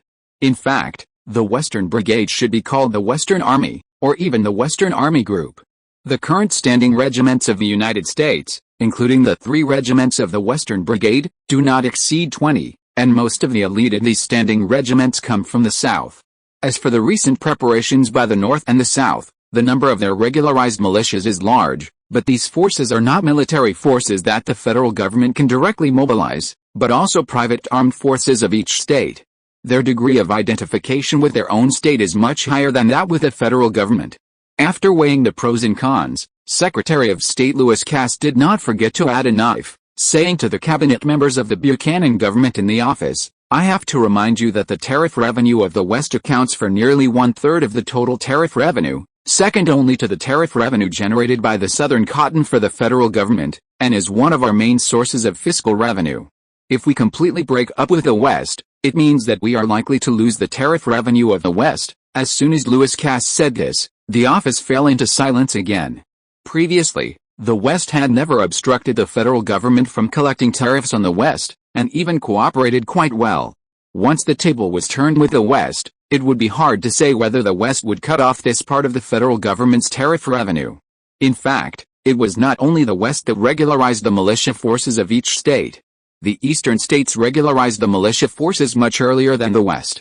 It happened that after the West began to regularize the militia forces, the reaction inside and outside Washington was so intense. In the final analysis, it was because the Yankees and Dixie people in Washington had a relatively low degree of recognition of the Chinese in the West. It's just that there are more important conflicts to be resolved at the moment, and the politicians in Washington have kept this matter in their hearts. And they are tacitly aware of it and have not put it on the table. Buchanan had a flash of the idea of taking this opportunity to let the North and the South temporarily put aside their disputes and solve the problem of the West first. But soon, Buchanan gave up this idea. First, all states are regularizing their militias, and it is difficult to convince the public to rashly attack the West on this ground.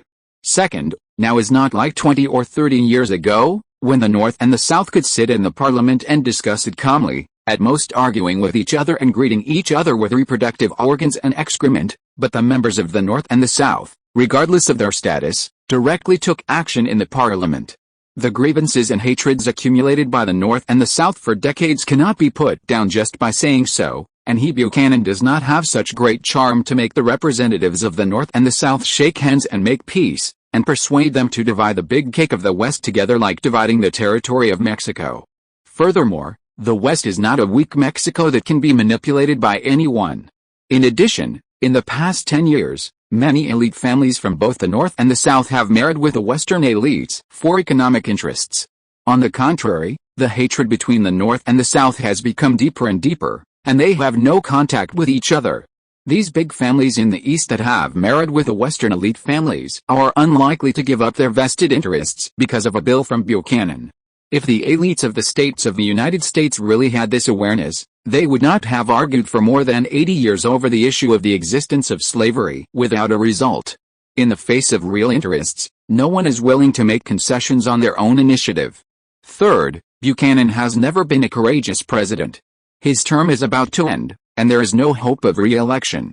Buchanan also does not want to bear the crime of triggering the Civil War at the end of his term, be nailed to the pillar of shame in American history, bear the infamy himself, and pave the way for the next president. Scott covered his face and rubbed his temples vigorously, trying to think of a better way to solve the current problem of the secession tendency in the West. After a long time, Scott suddenly had an idea, as if he had thought of a better way. Chapter 589, Federation's interests come first. I have an idea, Secretary of War Scott spoke again to break the silence. Scott, what good ideas do you have? Everyone looked at Scott in unison. The looks they gave Scott were very complicated, some were expectant, and some were hopeless. In the eyes of most politicians in the office, the problems in the West were no easier to solve than the problems between the North and the South and the East. It was a dead end. The initiative was mainly in the hands of the West. The West could flexibly adjust its attitude towards the federal government according to its own interests, while the federal government could do nothing about the West. If they fought, they might win, but they certainly could not win a quick victory, and the price they paid would inevitably be great. Moreover, the federal government had not even paid off the national debt of the First Mexican-American War. With the current tight financial situation of the federal government, it could not support a protracted war. If they did not fight, they did not know what the next move of the West would be. Invite Liang Zhao to Washington to be the Secretary of War. Secretary of War Scott expressed his thoughts.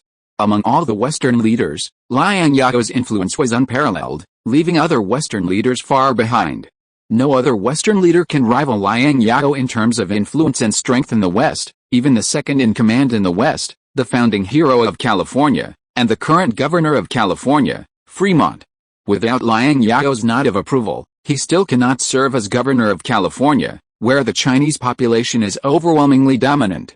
Scott has also heard that the reason Fremont was able to serve as governor of California was not because he won the election for governor of California, but because he won Liang Zhao's new appointment. Liang Zhao's voice and status in the entire West can be seen.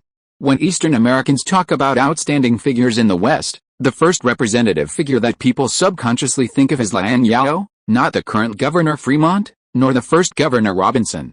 Although their contributions to California are also great. Most importantly, Liang Zhao is the only person in the West who holds both military and political power and financial power. He is also the only one who can convince the public and suppress other Western dignitaries. Rather than saying that the problem of the West is a problem of the West, it is better to say that it is a problem of Liang Zhao. Liang Zhao's influence in the West is so strong that his personal will can determine the choice and fate of the entire West. As long as Liang Zhao is dealt with, the West will fall into a situation of being leaderless and in chaos. And for a long time in the West, no one will be able to replace the ecological niche originally occupied by Liang Zhao. The federal government can seize this time window and divide and disintegrate different interest groups within the West by defeating them one by one. For example, support the Georgia group or the Boston group as the spokesperson for the interests of the federal government in the West, and then disband the Western Brigade. Eliminate the threat of Western armed forces. But the current Secretary of War is you, and you have not made any major mistakes during your tenure, Secretary of State Lewis Cass said with some concerns. Everyone present was smart, and Scott didn't need to make it clear. They also knew that Scott wanted to let Liang Zhao come to Washington to serve as Secretary of War, and then restrict Liang Zhao's personal freedom, cut off Liang Zhao's connection with the Western Brigade and even the entire West. The problem that Lewis Cass was worried about was that Scott's Secretary of War was doing a good job, and suddenly resigned and invited Liang Zhao to replace Scott, which would arouse Liang Zhao's vigilance and suspicion. No mistakes can create mistakes. Scott, wearing a lieutenant general uniform, caressed the lieutenant general epaulets on his shoulders and said firmly, "The interests of the Federation are above all else. Besides, I am 75 years old this year. It is time to step down and make room for young people." Among all the brigadier generals in the United States, Liang Zhao is also one of the most suitable candidates for the Secretary of War. His ability is still beyond doubt. Before the Civil War, there were only 2 lieutenant generals in the United States. The first lieutenant general in the United States was the founding President Washington. Half a century after Washington, no general in the United States was promoted to the rank of lieutenant general. It was not until President Fillmore in 1855 that the federal government officially awarded Scott the rank of lieutenant general in view of Scott's outstanding contributions in the Mexican-American War. This situation was broken. Scott thus became the second lieutenant general after the founding President Washington, and the only lieutenant general still alive in the United States. Before the Civil War, there were not many brigadier generals in the United States. Needless to say, how high the gold content of Lieutenant General Scott is. Moreover, Scott had served in the Army for more than half a century and was a living fossil of the Army. Scott had participated in almost all major wars in the United States except the War of Independence. His rank of Lieutenant General was earned slowly by his military merits. When Scott said this, the politicians in the office, including Secretary of the Treasury Hal Cobb, who was dissatisfied with Scott's tough attitude, all respected Scott. On the other hand, when the news of Liang Zhao's military preparations reached the East, Liang Zhao only received inquiries and criticisms from the War Department and Buchanan, but there was no response or action from the East. The situation was very different from what Liang Zhao expected, which made Liang Zhao feel very uncomfortable. He always felt that something must be wrong when things were abnormal. Unexpected calm is always the most disturbing. Are the politicians in Washington really so busy dealing with a mess between the North and the South that they have no time to look west? But on second thought, it shouldn't be like this. Although the North and the South quarreled, they should have expressed something in the face of the sudden military threat from the West. What's more, in the recent news between the North and the South, there is no big news except that a fanatical abolitionist named John Brown from the North left Kansas, the center of the vortex, with a dozen like-minded and experienced partners, and came to New York to make trouble. He claimed to go south and plant the flag of freedom in every state of the United States. John Brown's move won him a lot of supporters, but more people thought that John Brown was drunk or sensational. A small man like him wanted to liberate all the slaves in the South with dozens of people and dozens of guns. It was just wishful thinking. John Brown's high-profile actions aroused indignation and accusations from the South, but they were just accusations. The North just acquiesced to John Brown's behavior, and the South just threatened John Brown that if John Brown dared to go south, the bullets from the South would shoot him into a hornet's nest. This incident is currently described as thunder and rain. The two sides are still in the stage of verbal cannons and have no intention of taking action. Even the Northerners themselves think that John Brown is a bit whimsical and unreliable. Although politicians in the Northern Free State supported John Brown's ideas, they only gave him verbal support. No free politician or capitalist invested in John Brown, provided him with arms, and formed an armed force to march south. Chapter 590 Adding Fuel to the Fire. Is there still no one in the abolitionist states who provides substantial help to John Brown? Liang Zhao invited Pinkerton, the director of the California CIA, to Weeksy Uju in Sacramento to inquire about John Brown's situation. John Brown, 59 years old, was born into a poor white farmer's family in Connecticut, northeastern America. Because his father was an abolitionist, Brown was influenced by anti-slavery ideas since he was a child. When he grew up, John Brown was not surprisingly influenced by his family style and grew up to be a firm abolitionist. John Brown was also one of the main organizers of the Underground Railroad movement, transferring a large number of black escaped slaves in the South through underground tunnels, successfully crossing the tight blockade of the South and sending them to the North. He established prestige among black people and many abolitionists. In 1850, John Brown established a black armed organization, the Gilead League, in Springfield, and made organizational preparations for the armed struggle to liberate Southern blacks. In 1854, the Kansas Civil War broke out, and John Brown resolutely led his Gilead League to participate in this local civil war. Since the armed personnel of the Gilead Confederacy were well-trained and highly motivated, they really participated in the Civil War in Kansas with a belief of liberating black slaves in the South. Therefore, this armed force had defeated the attacks of the Southern armed groups several times, which caused great headaches for the Southern armed groups. John Brown's Gilead Confederacy was one of the few Northern armed forces that could fight head-on with the organized armed groups in the South without losing the upper hand, and sometimes even won. Although the Gilead Confederacy performed very well in the Kansas Civil War, this local civil war that had not ended after 5 years made John Brown lose his patience. John Brown believed that it would not be possible to successfully liberate all the black slaves in the South by just fighting in the frontier area of Kansas. He decided to do something big, go directly south, lead the armed uprising of black slaves in the southern states, and overthrow the rule of local slave owners. Coincidentally, Liang Zhao now also wanted to use John Brown, the banner figure of the abolitionists, to make a big move so that the Buchanan government would not be too idle and find something for them to do, so that they would not always focus on the West. After John Brown left Kansas, more than 20 diehards were willing to follow him. The Yankees thought that more than 20 of them would not be able to accomplish anything, and the South hated John Brown to the core, so no one was willing to provide substantial help to John Brown for the time being. Pinkerton introduced.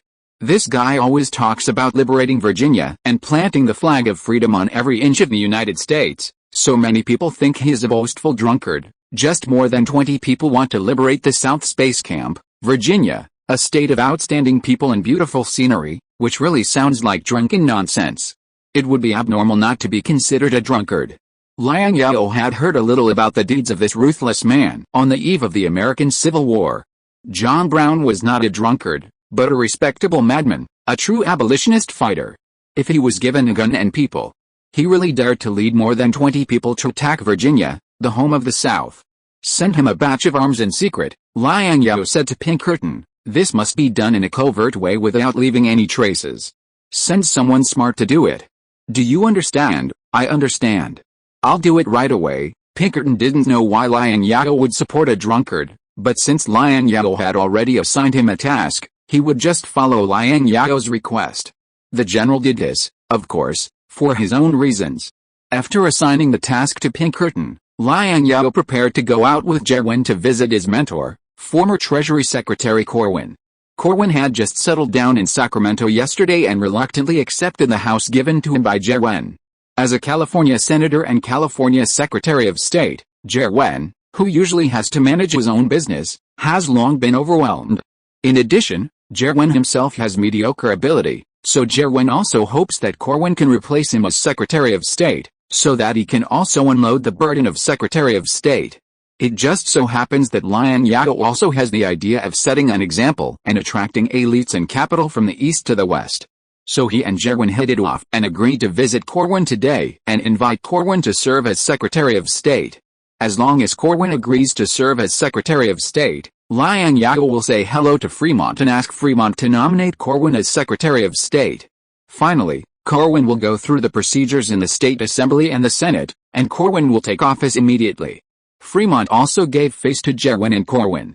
When he heard that Jerwin was going to visit Corwin with Liang Zhao, he also expressed his willingness to visit Corwin together. In order to commend your outstanding performance in maintaining public security in the Western region and in the second U.S.-Mexico border conflict, President Buchanan has nominated you as a candidate for Lieutenant General, and the nomination has been sent to the Senate for voting. After meeting Liang Zhao, Zhao congratulated Liang Zhao with a happy face. Congratulations, congratulations, needless to say, the value of the American Lieutenant General. Once Liang Zhao's nomination for Lieutenant General is passed by the Senate, Liang Zhao will become the third Lieutenant General of the United States since the founding President Washington and the current Secretary of War Scott. To be honest, the rank of Lieutenant General is indeed very tempting. There are many brigadier generals in the United States, but Scott is the only living Lieutenant General. That is to say, once Liang Zhao becomes a Lieutenant General, he will be the undisputed number 2 figure in the American military. Moreover, Scott is already 80 years old. I heard that Scott has been ill recently and will not live long. Liang Zhao is only 30 years old this year. As long as he can hold on for a few more years, he will be the number 1 figure in the military in the future. Congratulations. Congratulations. Fremont also expressed his heartfelt congratulations to Liang Zhao. Why should I be happy? Liang Zhao still maintained a calm mentality and said very calmly, there will be no cheese falling in the world. And with my qualifications, I am not qualified for the position of Lieutenant General. His Excellency the President suddenly nominated me as a Lieutenant General, which is probably a disaster. Liang Zhao did not think this was a happy event, but a disaster. George Washington was promoted to Lieutenant General in the last year of his life, that is, in 1799. George Washington was 67 years old at that time. Scott was also promoted to Lieutenant General when he was 70 years old and in poor health. The rank of Lieutenant General before the Civil War was actually more like an honorary rank, prepared for dying people who made outstanding contributions to the construction of the American Army. Scott was a pure accident.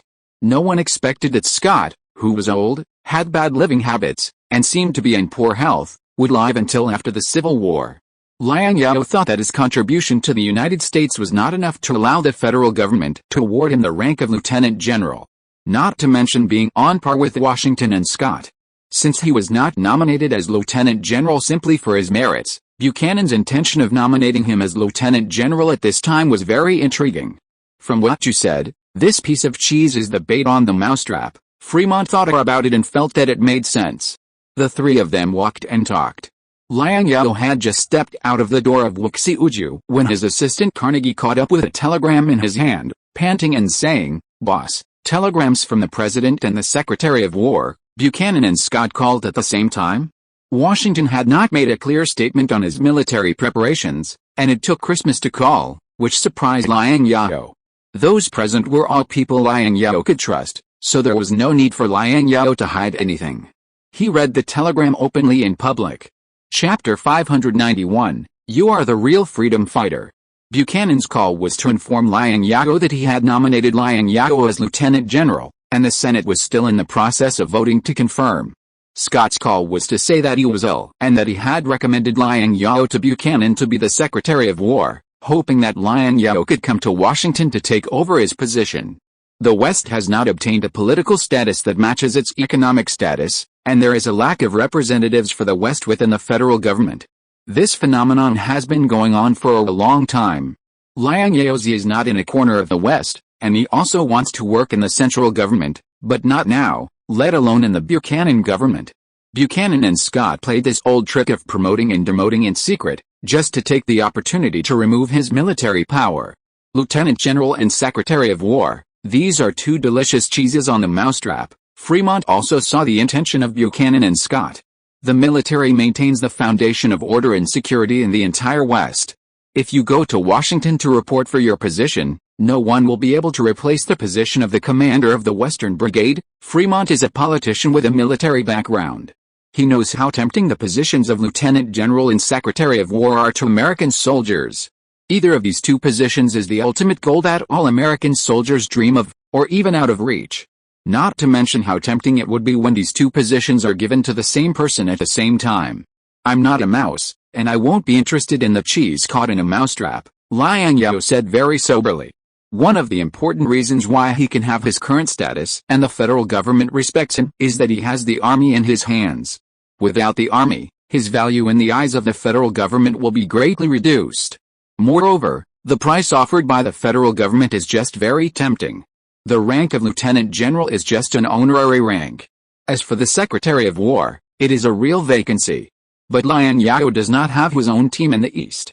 Even if he sits in the position of Secretary of War, those colonels and brigadier generals in the East who are older than him may not buy his account. Although he has outstanding military exploits, he is not a member of the Eastern military after all, and he is not the same as them. It's good that you are not interested. Fremont breathed a sigh of relief. He was really a little worried that Liang Zhao would get excited and really go to Washington to accept the rank of lieutenant general and the position of Secretary of War. How are you going to reject Buchanan and Scott? Scott can get sick, so why can't I get sick? Liang Zhao turned to Carnegie and said, Carnegie, just reply that I am very ill and cannot travel far. I thank the President and the Secretary of War for their support. When my condition improves, I will immediately visit Washington in person to thank the President and the Secretary of War. It seems that it is time to make a big move in the eastern region to divert the attention of the Buchanan government. January 1860, St. Louis, Missouri. It was a cold morning, and snowflakes slowly fell from the sky and landed on wooden houses. The houses in the city are mainly made of local materials and are built of thick wood. Even the roofs are covered with heavy wooden tiles. Although these wooden tiles have turned yellow and moldy after years of baptism, they are still strong and durable. The chimneys on the roofs emit slowly rising white smoke, mixed with the snowflakes in the morning, filling the air, adding a touch of fireworks to this small city. On the street, pedestrians wearing heavy fur coats hurriedly walked, their footsteps making crisp sounds in the snow. Some people pulled horse-drawn carriages. The wheels of the carriages left deep marks on the snow, and the horses' hooves trampled gullies in the snow. In the backyard of the Listen Hotel in Louis City, John Brown sat in front of the stove, warming himself by the fire. The hot wine in the wine pot in front of him was steaming with the aroma of wine. But John Brown, who loved wine, had no interest in wine at this time. He stared at several large boxes covered tightly with tarpaulins in the yard, wondering what was in these large boxes. After waiting for an unknown period of time, a mysterious white man wearing a turban, wrapped tightly all over his body, even his face was wrapped in a scarf, revealing only a pair of deep brown eyes, walked into the yard and called his name, Mr. John Brown, sir, may I ask your name? John Brown knew that this was the person he had been waiting for, and hurriedly stood up to greet him. Although John Brown's Gilead Confederacy was a very powerful abolitionist armed group in the North, it did not have a strong financial sponsor behind it.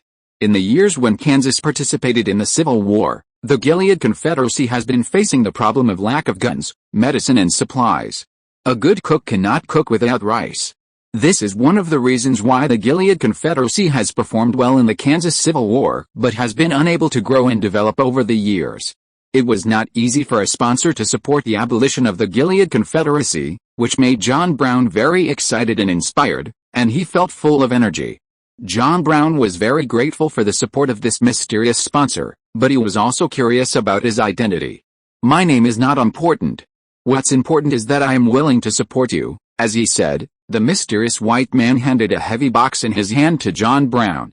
John Brown opened the box and found that it was filled with neatly arranged pieces of gold. John Brown weighed the box and roughly estimated the weight of the gold. The weight of this box of gold will not be less than 500 ounces. John Brown's eyes were moist, and he bowed deeply to the person in front of him. You are the real freedom fighter. John Brown's abolition cause has received support, but he received more verbal support. This is the first time he has received such a huge amount of cash support. These are also for you. The mysterious man walked to the tarpaulin, lifted the snowproof tarpaulin, opened the wooden box, and casually grabbed a Walter rifle from the wooden box and played with it in his hand for a while. 150 Walter rifles, 50 Colt pistols, each with 500 original bullets. Send your people to quietly move these things out of the hotel at night. Great. John Brown rubbed his hands excitedly. With this batch of arms and gold, his long-planned plan could finally be put into practice. In the evening, John Brown asked his son Little Brown to send someone to quietly take the arms in the hotel away by carriage. John Brown himself rushed to Kansas without stopping and gathered his old comrades who had fought side by side with him in Kansas. These old comrades of John Brown included white people and black slaves he had rescued. Although this group of ragged people had different skin colors, they had a common belief: to liberate all the slaves in the southern slave states. To plant the flag of freedom in every state of the United States. Chapter 592, Poking the Old Nest. John Brown was a banner, and he had a high reputation among abolitionists. Less than a month after John Brown returned to Kansas, he once again gathered an armed force of 76 people. These people were old soldiers who had participated in the Civil War in Kansas for many years, had rich combat experience, and had faith. John Brown brought these old friends to St. Louis for repair. After a short repair, these low-level abolitionists, who were dressed simply and even a little ragged, boarded the train to Pittsburgh, Pennsylvania without hesitation. Pinkerton took off his scarf and looked at these distant backs, feeling a lot of emotion in his heart. The factory owners in the North stood on the moral high ground and said righteously that they wanted to liberate the black slaves in the South because they needed more labor, not because of how noble their moral level was. Pinkerton lived and worked in the North for a long time in his early years and had seen those so-called freed black fugitives from the South. Yes, they were free, but except for freedom, these black fugitives had nothing. In order to earn a meager salary to support themselves, the blacks who fled to the North had to work in factories where the working conditions were worse than those in the southern plantations, and the working hours were no less intense than those in the southern plantations. The factories became their new plantations. Moreover, the discrimination and prejudice against blacks in the North were no better than those in the South. Blacks were still discriminated against in the North. Most Northerners clamored to support the abolition of slavery in the South and give blacks freedom. But many Northerners were not happy to let them be neighbors with the blacks. Pinkerton had worked and lived in the North for a long time, had been to the South, and now settled in the West. As far as racial issues in various parts of the United States were concerned, Pinkerton believed that only the West had the least racial issues. In the West, Chinese, Yankees, Dixies, naturalized Indians, Mexicans, and people from other countries and regions could live in harmony. The Chinese, who had an absolute population advantage in the West, would not deliberately suppress and exclude other ethnic groups, let alone carry out racial persecution. This is also the reason why more and more people, including those in the eastern United States, chose to settle in the West. The train to Pittsburgh blew a shrill whistle, and then Pinkerton heard the whimper of the train starting. The train started slowly, and the front of the train was billowing with black smoke and drove eastward. "Have a good trip." Pinkerton raised a bottle of wine and drank it all. Finally, he said goodbye to this group of lower-class people who really wanted to liberate the black people in the South. On the way to Pittsburgh, John Brown kept preaching his abolitionist ideas to the passengers on the train. Many passengers in the third-class carriage were deeply moved, and some even joined John Brown's team. When he got off the train in Pittsburgh, John Brown had gathered a team of more than 120 people. Finally, John Brown used the remaining gold to buy 6 small boats in Hancock, Maryland, and recruited more than 90 people. A team of more than 200 people was formed, and they took 6 small boats and sailed south from the Potomac River to Harper's Ferry in Virginia at night. The reason why John Brown chose the Harper's Ferry as his target was because it was located at the confluence of the Potomac River and the Shenandoah River.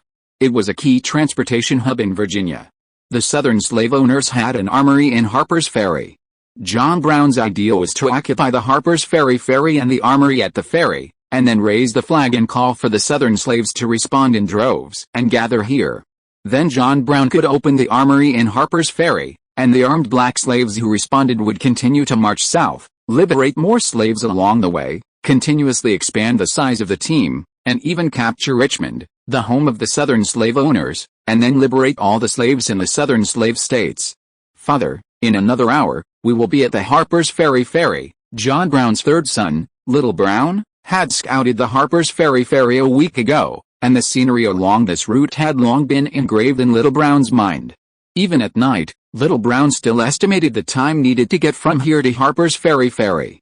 Influenced by the family environment, John Brown's 3 sons were all radical and fanatical abolitionists. They also joined John Brown's gamble without hesitation. "Guys, in an hour, we will officially fight with those Dixie guys in the South. History will always remember this day and us." John Brown passionately mobilized his old and new friends for the final time. Free land, free people. Fight for freedom and justice. John Brown's friends responded to John Brown's slogan, "Free land, free people. Fight for freedom and justice." John Brown's team was surprisingly smooth, perhaps because it was at night, or perhaps because the slave owners in the South never thought that the group of sissies in the North would dare to go straight to Virginia and poke their nest directly, so they were not prepared. John Brown's fleet, a team of more than 200 people, sailed on the Potomac River in such a swagger, downstream, and directly approached the Harper's Ferry. There was no encounter with any Southern armed forces on the way, let alone a direct exchange of fire. All this went so smoothly that even John Brown himself found it unbelievable. Until they boarded the Harper's Ferry, no one intercepted and questioned such a large team. There were only 3 sentinels on guard at the huge Harper's Ferry. John Brown's third son brought a few people and captured the 3 sentinels on guard at the ferry without even firing a shot. The 3 sentinels had not reacted to what had happened until they were captured. They were just full of question marks and allowed the other party to tie them up in confusion. John Brown took control of the Harper's Ferry without a single blow, and then expanded his victory in less than an hour, occupying the local train station and telegraph office, and directly cutting off the local telegraph lines, cutting off Harper's Ferry's contact with the outside world. Up to this moment, John Brown's team still hadn't fired a single shot. The team was deeply inspired and morale boosted by the achievement of such a significant victory without firing a single shot. John Brown and his 3 sons were also very optimistic. They believed that as long as they captured the armory in Harper's Ferry, they would be able to accomplish great things. The armory in Harper's Ferry stockpiled tens of thousands of rifles, nearly 100 cannons, and countless ammunition. These weapons were enough for them to arm a team of tens of thousands of people, and liberate the slaves in the southern slave states of the United States, just as Spartacus liberated the slaves of the Roman Empire. Chapter 593, One Call in 100 Responses? Under the cover of night, John Brown selected 73 soldiers and headed straight for the armory at Harper's Ferry. They passed through the woods and dense bushes around the armory, with light and resolute steps, like ghosts stalking in the dark, approaching the target silently. The bright moonlight shone through the gaps between leaves and treetops and fell on the ground, providing them with weak lighting. As the team approached the armory, John Brown gave a gentle order, and these old friends who had fought together for many years began to disperse tacitly and continued to approach the armory. John Brown stood quietly in the dark, and the outline of the armory was clearly visible under the moonlight. He took out a monocular telescope and stretched it to observe the situation of the armory defenders. When he found that the armory was empty, not only were there only 7 or 8 Virginia militiamen on duty, but even the door of the armory was directly open, John Brown was overjoyed. The dozen blacks and the team had already reached less than 30 yards from the armory gate. Black skin color gave them a stealth bonus. Plus, Virginia had been at peace for a long time, and its military equipment had slacked off. The 2 militiamen guarding the armory gate were completely unaware of this, and they continued chatting and smoking as if nothing had happened. "Hey, guys, hello." The dozen blacks who had reached the armory gate saw that the 2 militiamen on duty were carrying guns and were not a big threat to them, so they rushed over to them and surrounded the 2 Virginia militiamen who had neglected their duties. "You damn niggers, why are you here instead of staying at the plantation?" 2 Virginia militiamen were startled by the blacks who suddenly appeared beside them, and they yelled at them, "You sneaked here in the middle of the night. Are you trying to run to the north? Tell me who your master is. I want him to deal with you." "Sorry, we are not going north, we are going south." The leading black man took out a Colt revolver and put it against the neck of a Virginia militiaman. "I have no master, I am free. Enemy attack." Enemy attack. After seeing that these blacks were all fully armed and did not look like slaves who had escaped from the southern plantation, the 2 militiamen realized that they were under armed attack. Despite facing the black muzzles of more than a dozen guns, one of the Virginia militiamen shouted enemy attack at the cost of his life. Suddenly, a shrill whistle broke the quiet night sky. The sound that followed was the hurried and panicked footsteps inside the armory. Attack. Seeing that the sneak attack was discovered, John Brown, who was not far away, shouted and waved his arms, giving the signal to attack. His team waved their weapons, shouted slogans, and rushed to the armory like a gust of wind. A fierce battle broke out with the soldiers stationed there. The sound of gunfire and shouting continued. John Brown and his soldiers fought steadily and continuously compressed the defense space of the armory defenders. In less than an hour, the remaining 20 or so defenders of the Harper's Ferry Armory were squeezed into the armory's ammunition depot. The defenders of the armory never thought that the Harper's Ferry Armory would be attacked suddenly without warning. The lieutenant who commanded the defense first reacted that it must be the Yankees in the North who did not have martial ethics and declared war on the South without warning. The lieutenant firmly believed that judging from the opponent's fierce firepower, excellent combat quality, and high morale, the one attacking the armory must be a whole elite regiment from the north. At the same time, the lieutenant was also worried that the enemy would directly ignite the ammunition depot and blow up all of their 20 people. Therefore, less than 5 minutes after retreating to the ammunition depot, the lieutenant raised the white flag and surrendered.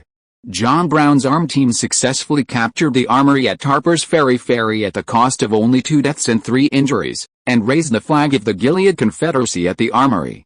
Soon, John Brown took advantage of the victory and attacked the manor near Harper's Ferry, and arrested the slave owners who were still in the manor.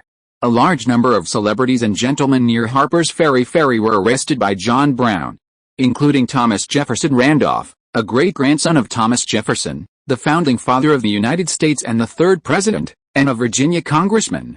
It can be said that the results of the war were fruitful. John Brown's bold but flawed plan unexpectedly succeeded at a very small cost.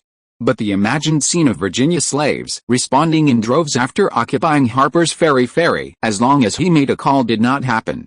Although after dawn, John Brown gave an impassioned speech to the people of Harper's Ferry and the captured Virginia militia, trying to persuade them to join the Great Holy War to liberate all American slaves. But there were few responders. Although the white people captured by John Brown were very cooperative, they all refused to participate in John Brown's Great Holy War to liberate all American slaves, without exception. Not to mention white people, even the black slaves who had just been liberated by John Brown, were only a few willing to join John Brown's great cause. Even so, it was still under John Brown's earnest persuasion. From Kansas to Hancock, the number of John Brown's troops expanded directly from 76 to 215. But after occupying the Harper's Ferry, John Brown's team only increased from 213 to 268 people. In other words, when the situation seemed to be very good, only 55 black slaves joined John Brown's team. Less than a day later, 43 hired armed men recruited by John Brown from Hancock with real money secretly left John Brown's team. These people thought that they had completed their mission by helping John Brown occupy the Harper's Ferry, and they were worthy of the commission paid by John Brown, so they left John Brown's team. John Brown knew that these people were worried that the slave militia nearby would hear the news and come, so he found an excuse to leave the main force. "Father, although we cut off the telegraph line of the Harper's Ferry telegraph office. But the Harper's Ferry is a transportation hub between the north and the south, and there are dense people coming and going. I think the news of our capture of Harper's Ferry will spread soon, and the Dixie people in Virginia will definitely fight back vigorously," John Brown's 3rd son, Little Brown, said worriedly. "We only have more than 220 people. If our forces are too dispersed, I'm afraid we won't be able to defend the entire Harper's Ferry." If you're listening to this novel on a channel other than Fanfic World, it means they downloaded and uploaded it without effort. We cordially invite you to visit our channel, Mundo Fanfic Novelis. There you'll find the original version of this story, and you can explore many other novels of various genres. We're waiting for you to immerse yourself in a world of incredible novels. Chapter 594, Too Much Bullying. Although John Brown, who was born in a poor family, was very naive in politics and strategy and had limited vision. But after all, he had fought a full 5-year civil war in Kansas, and John Brown had some military tactical skills. The problem his youngest son was worried about was also the problem he was most worried about at the moment. The armory at Harper's Ferry had tens of thousands of guns and nearly 100 cannons, enough ammunition to support a large-scale battle. It goes without saying how important these huge amounts of munitions were to the South, which had weak military production capacity. The slave owners in the South would not give up after learning that Harper's Ferry had been captured by armed groups in the North, and would definitely take back Harper's Ferry at all costs. After a brief thought, John Brown made a decision: abandon the ferry, the train station, and the telegraph office, and all personnel retreat to the armory. Then what? Mr. John Brown? Asked an armed man employed by John Brown. Fight to the end with these evil slave owners and their accomplices. Use our blood to awaken the blind people of the southern United States, John Brown said with a firm look in his eyes and a resolute attitude. After hearing John Brown's words, many armed men employed by John Brown couldn't help but feel depressed and worried. They followed John Brown to attack Harper's Ferry for the sake of gold. Many of them believed that John Brown had the bold idea of attacking Harper's Ferry and seizing the Harper's Ferry armory and there to put it into actual combat. There must be official forces in the North to endorse him. Now think about it, John Brown's actions may not have the support of the North's official support. Attacking and seizing Harper's Ferry may be John Brown's personal behavior.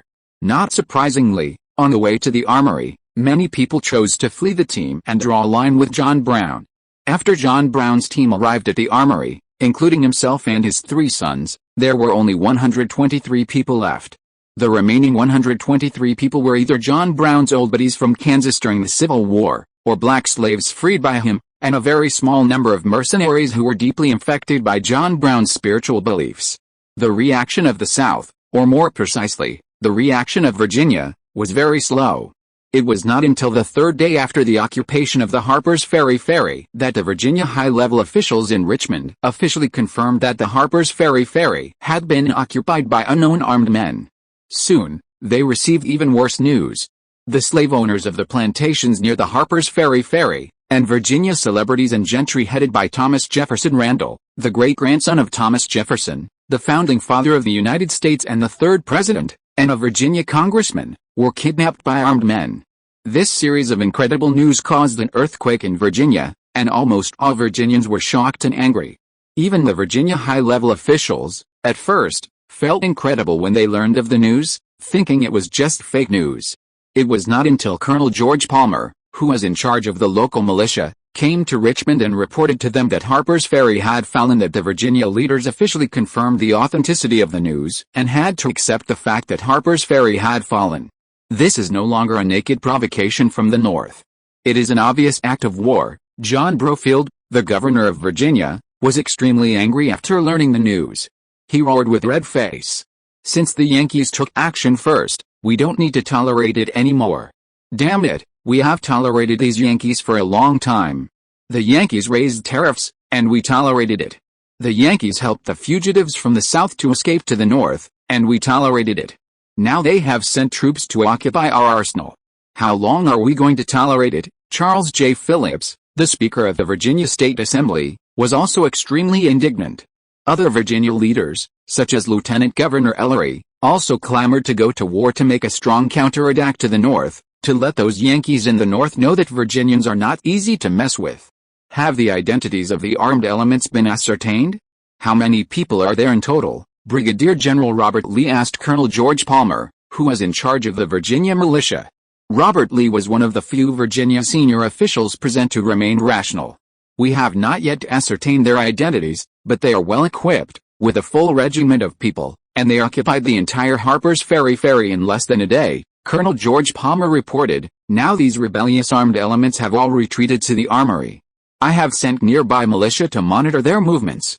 The telegraph lines they cut have also been reconnected. One regiment. Are you sure that a regiment of the Northern Regular Army captured the Harper's Ferry? Did you see their flags and uniforms clearly? Have you seen their officers? Robert Lee stared at Colonel George Palmer with a sharp gaze, staring at him so hard that Colonel George Palmer's body was hairy. Robert Lee was still in the system of the Federal Army, and he had been paying attention to the movements of the Northern Union Army recently. The large-scale military mobilization of the Northern Union Army could not be hidden from him. Furthermore, a whole regiment of the Northern Union Army swaggered into Virginia and captured important transportation nodes and armories in Virginia. It was a bit outrageous that the local garrison did not notice it until 3 days later. Robert Lee did not think that Buchanan had the courage to send troops directly to the South, based on his understanding of the current President Buchanan. According to Robert Lee's judgment, he felt that the unknown armed elements who captured Harper's Ferry should be armed groups of extreme abolitionists in the North, rather than regular armed forces in the North. As for whether the unknown armed elements who captured Harper's Ferry had obtained official authorization from the North, Robert Lee was more inclined to believe that this was a spontaneous action rather than an official act. At the end of last year, Liang Zhao formalized the reorganization of militia forces in the West, which aroused the vigilance of the federal government. The federal government's attention should be focused on the West at this time, trying to prevent the weakening of the armed forces in the West. How could it be possible to rashly launch a large-scale formal military operation against the South at this juncture? I didn't see clearly. I just saw that they were dressed in rags, and I had never seen their flags before. Colonel George Palmer, whose thoughts were seen through by Robert Lee, lowered his head and said, "As for their number, I think there should be hundreds of them, otherwise it would be impossible to occupy Harper's Ferry in just one day." Okay, I get it, Lieutenant Colonel George Palmer. Robert Lee was very dissatisfied with George Palmer's performance. After understanding the general situation, Robert Lee suggested, "Ladies and gentlemen, I suggest that we surround Harper's Ferry first, keep our troops in place for the time being, and then send a telegram to the War Department for inquiry." Robert, what are you talking about? The Yankees are shitting on our heads. Do we have to endure it anymore? Virginia State Speaker Phillips was very dissatisfied with Robert Lee's weak attitude. Don't forget, Congressman Randall and some of our guys are still in the hands of this group of Northern rebel armed forces. Their lives may be in danger at any time. Chapter 595. It wasn't us. Acting recklessly will put the entire state of Virginia and even the entire South in danger, Robert Lee retorted. Besides, we have not found any evidence that the regular troops of the North were directly involved in this attack. Among all the southern slave states, except for Texas and South Carolina, which were relatively well prepared, most of the local militia organizations in the two states have completed regularization and have initially formed combat effectiveness. Other states, including Virginia, have not yet completed the regularization of the militia. If the war is rash, the troops that Virginia can directly mobilize are very limited. To make matters worse, the munitions used by Virginia to arm the militia are still stored in the armory in Harper's Ferry. If Virginia chooses to tear its face with the North at this time, it will not only face a shortage of troops on the front line of the North-South conflict, but will not even be able to provide sufficient supplies for the army. Therefore, let alone the identity of the militants who attacked the Harper's Ferry is questionable, even if the militants who attacked Harper's Ferry are really regular troops of the North or are instructed by the North. Robert Lee would insist that it was not the case, in order to avoid a direct military conflict with the North. Even if the attackers of the Harper's Ferry were not regular troops from the North, this rebel force must have been funded by the rebels from the North. Virginia State Speaker Phillips still insisted on his tough attitude and was unwilling to make concessions to the North. Robert Lee also felt helpless. Although he was a representative of the Virginia military and had a high political prestige in the military, he did not have an absolute say in major political decisions involving the state. Just when Robert Lee felt isolated and helpless, Jefferson Davis, who was on vacation in Virginia, stood up to support Robert Lee. "I think what General Lee said makes sense. This armed attack not only concerns Virginia, but also the entire South. I am willing to send a telegram on behalf of Mississippi to question the federal government about this matter, and at the same time contact other southern states to be ready to support Virginia at any time." Robert Lee looked at Davis with gratitude. Richard Caldwell, the Secretary of State of Virginia, also supported Davis's point of view. He nodded to Davis and thanked him. "In this troubled time, we in the South should unite. Mr. Davis, I will trouble you to contact the southern states." Seeing that both Davis and Caldwell stood up for Robert Lee, they agreed with Robert Lee's point of view. Governor John Brofield and Lieutenant Governor John Ellery, who had calmed down a little, carefully considered and adopted Robert Lee's opinion. After all, facing the entire North, Virginia was still alone and needed support from other southern states. Only Charles J. Phillips, the Speaker of the Virginia State Assembly with a most radical attitude, still insisted on the radical view of directly launching a military counterattack against the North. But his views had already influenced and could no longer influence the decision. After the meeting, Robert Lee hurriedly left Richmond and organized a regiment of militia to rush to Harper's Ferry. Regardless of whether the North and the South would go into full-scale war due to this armed attack, the armory in Harper's Ferry must not be lost and must be taken back. February 18, 1860. The sky over Washington was overcast, and the government officials shuttling through the White House also looked solemn. On the president's desk was a thick stack of inquiries and even denunciations from the southern states, which made Buchanan breathless. Buchanan was furious and cleared the table, and asked in a stern voice, "Who is it? Who did this?" One wave has not yet settled, and another wave has risen. Buchanan originally wanted to invite Liang Zhao to join the cabinet as Secretary of War to weaken or win over the power of the West for the federal government. Unexpectedly, Liang Zhao did not buy his account at all, and refused to come to Washington to take office on the grounds of illness. Liang Zhao's refusal to eat toasts and his contempt for the federal government made Buchanan extremely upset.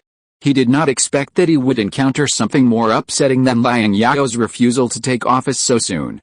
"It's definitely not our regular army and militia who did it," Secretary of War Scott said. "According to the intelligence I have collected, John Brown, the leader of the Gilead Confederacy, suddenly went to Kansas to contact his old subordinates, and then disappeared.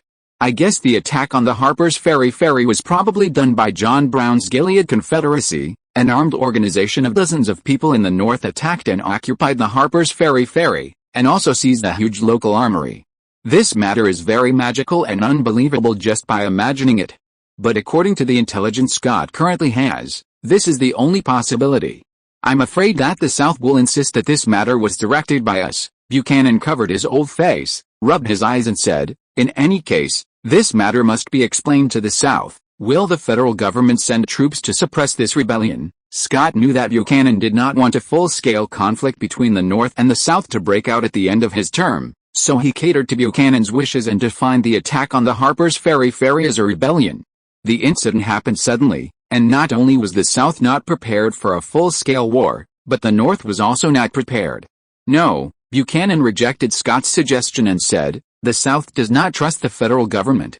If we send troops from other places into Virginia, it will only create conflicts and make the matter out of control. Let the armed forces of Virginia suppress the rebellion on their own. Which general is in Virginia now? General Robert Lee is from Virginia. He is in Virginia now. The first person Scott thought of was Robert Lee, but I heard that Robert Lee has rushed to Harper's Ferry. Give Robert Lee an order in the name of the federal government's War Department to quell this riot.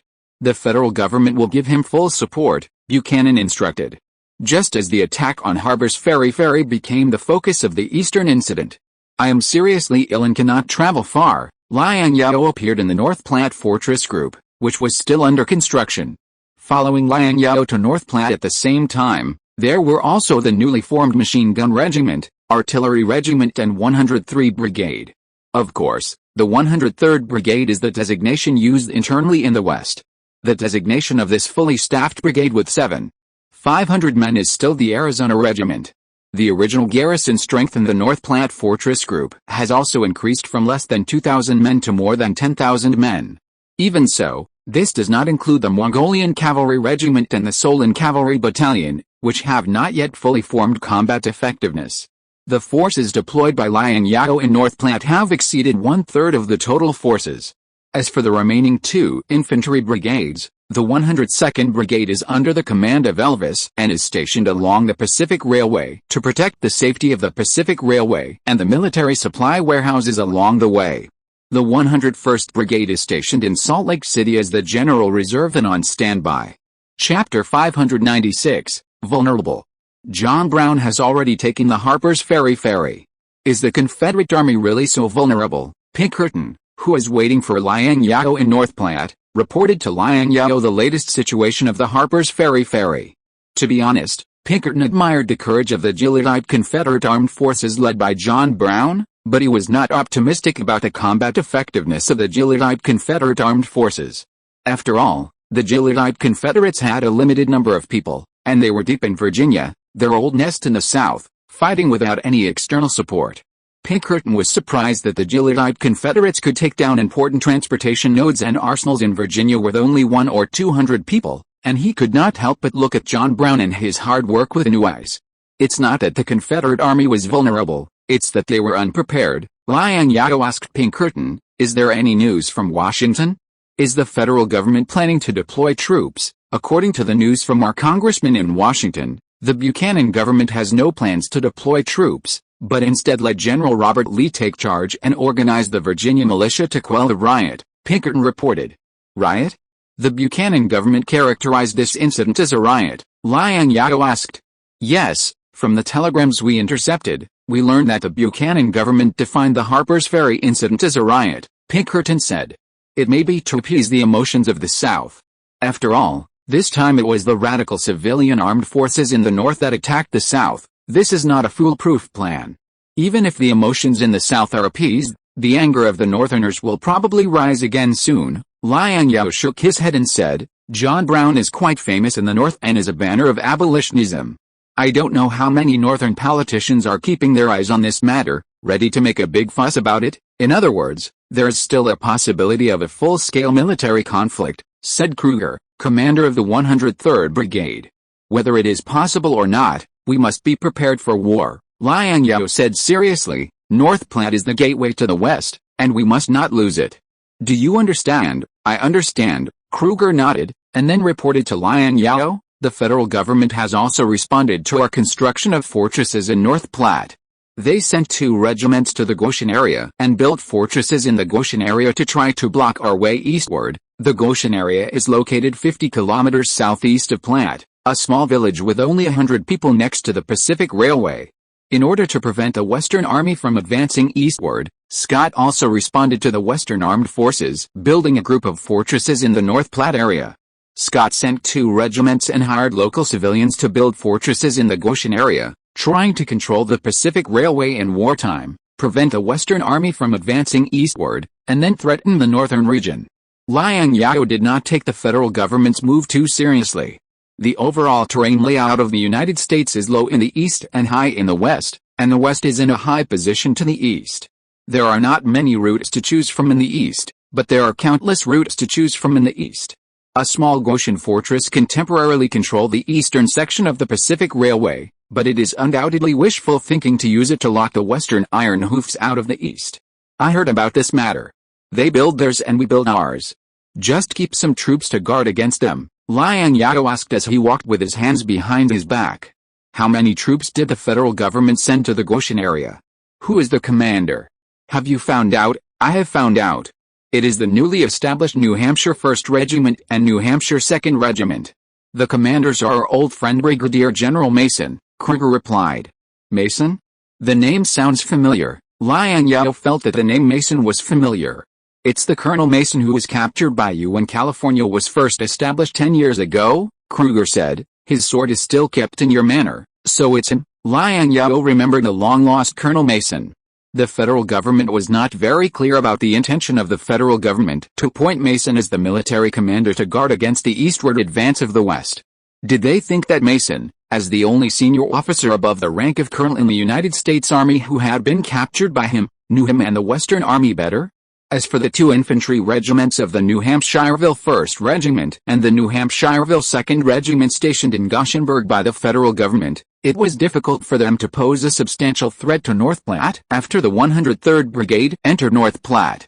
His defeated General Mason would not be so stupid as to let 2 infantry regiments attack the North Platte fortress group that had been initially built. Liang Zhao climbed up the watchtower and raised the telescope to look into the distance. I saw that the buildings of the North Platte fortress group were connected by trenches, and dense chevaux de frise and barbed wire had been arranged in front of the trenches. On the other hand, before Robert Lee arrived at the Harper's Ferry Armory, the local militia had already attempted to launch 3 attacks on the Harper's Ferry Armory. However, in these 3 attacks, the local famous regiments gained nothing except more than 60 corpses in front of the armory. The Virginia militia, which failed in the attack, had no intention of fighting again, and withdrew from the armory. After taking advantage of the fire to rob around the ferry, they returned to the barracks to drink and prostitute. Seeing that the militia surrounding the armory was so weak, John Brown's 3rd son even took advantage of the night and led an armed force of more than 20 black slaves to sneak attack the Virginia militia camp, and finally returned to the armory unscathed. The attack failed and the camp was sneak attacked. The morale of the Virginia militia was extremely low. It was not until the next day that Robert Lee arrived in Harper's Ferry with a regiment of infantry composed of volunteers and militia, and a company of artillery by train that the situation was reversed and the morale of the army was stabilized again. Although volunteers and militia belong to the same militia system, their combat qualities are incomparable.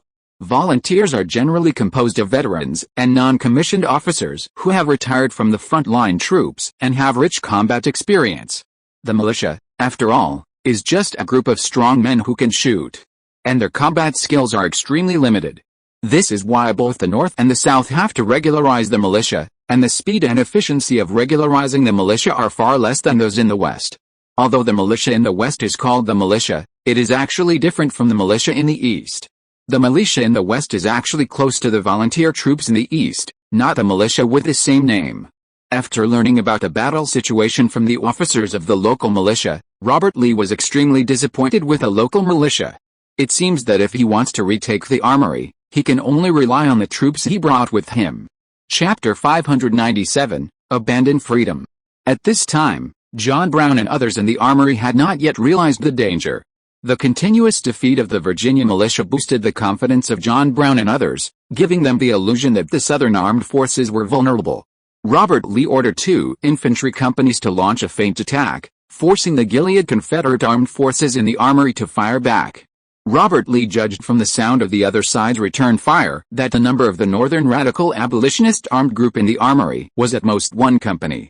After determining the number of the other side, considering that the Southern gentry near the Harper's Ferry were still held hostage by John Brown and others in the armory, Robert Lee first sent people to the armory to negotiate with John Brown and persuade John Brown's Gilead Confederate armed forces to surrender.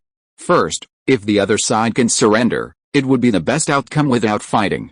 Second, he could also give an explanation to the top leaders of Virginia, proving that he did not ignore the lives of Congressman Randall and others, but had to launch a strong attack on the armory. Robert Lee gave this glorious task to Lieutenant Colonel George Palmer, and asked him to take Buchanan's telegram to negotiate with John Brown. Although Lieutenant Colonel George Palmer was unwilling, he had to bite the bullet and go to the armory to negotiate with John Brown and others. "You have been surrounded. Put down your weapons and stop resisting in vain. It will not do you any good." He entered the armory alone and said to John Brown and others. This was the first time George Palmer had face-to-face contact with John Brown and others. When he saw that the other side was a group of people without uniforms, most of them were in tatters, and there were many blacks in the team, George Palmer was greatly surprised, and his face was full of disbelief. The Virginia militia trained by Leozi was repelled by this group of people? There is no word for surrender in my dictionary. Your Excellency should go back. There is no need to waste words here. John Brown's attitude was very firm.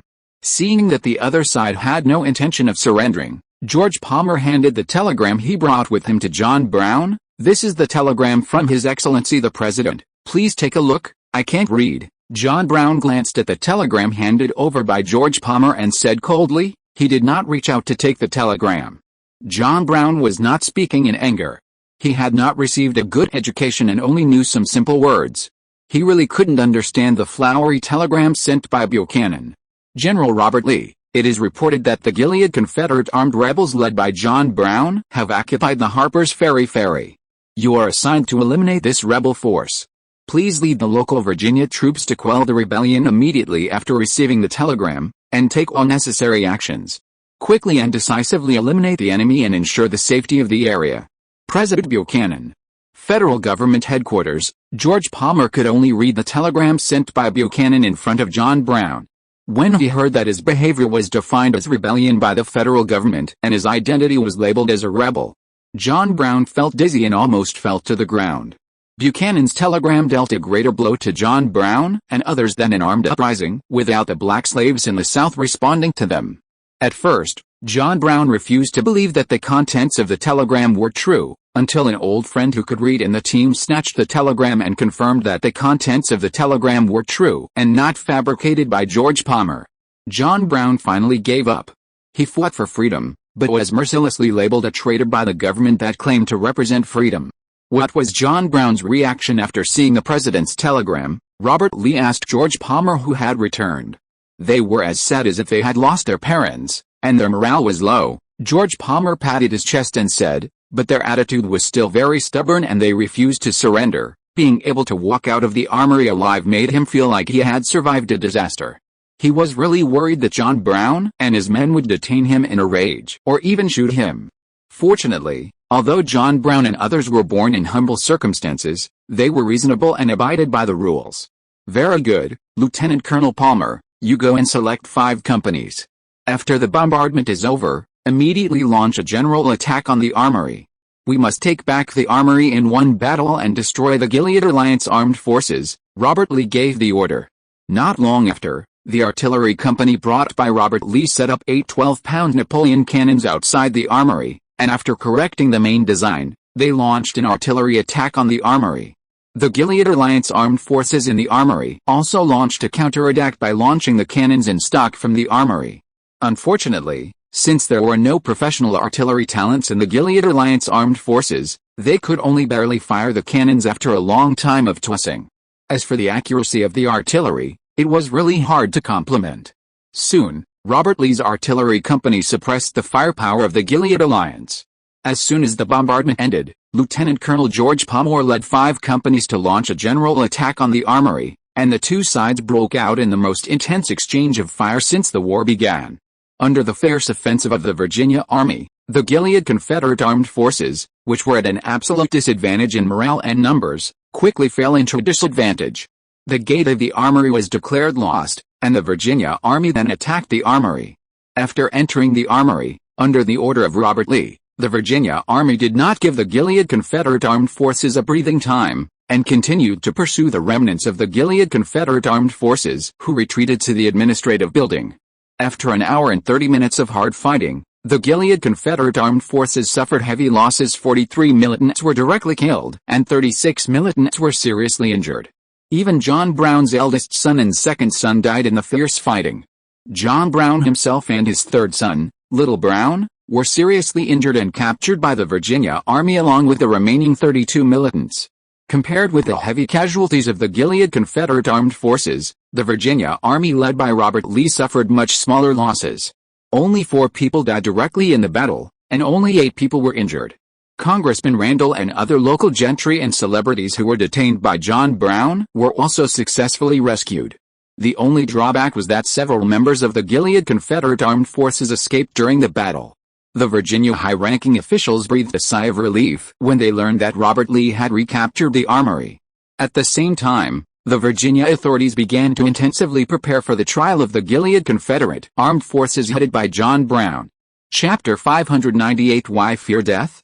The story of the Gileadite Confederates attacking the Harper's Ferry, destroying plantations near the ferry, liberating plantation slaves, and detaining local gentry and celebrities spread, and soon caused an uproar throughout the United States. Especially after the telegram sent by President Buchanan to the Virginia authorities and Robert Lee was leaked, it aroused strong indignation among the people in the North who supported abolition. Major newspapers in the North criticized the Buchanan government for defining the Gileadite Confederates as rebel forces and John Brown as a rebel leader in the telegram. Instead, John Brown was praised as a freedom fighter and hero.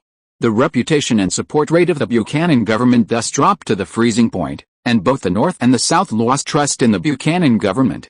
After learning that the Virginia authorities were about to try 34 captives including John Brown and his youngest son in Virginia, massive demonstrations broke out in major cities in the North. In order to cater to public opinion, the governments of the northern states also sent telegrams to put pressure on the federal government and the Virginia government. The Virginia authorities were asked to escort John Brown and others to Washington for trial by the Supreme Court instead of in Virginia. The Virginia authorities turned a deaf ear to the protests and demands of the North. It was still decided to try John Brown in Virginia. Republican Lincoln knew what it meant to let a court composed of slaveholders try a group of anti-slavery fighters.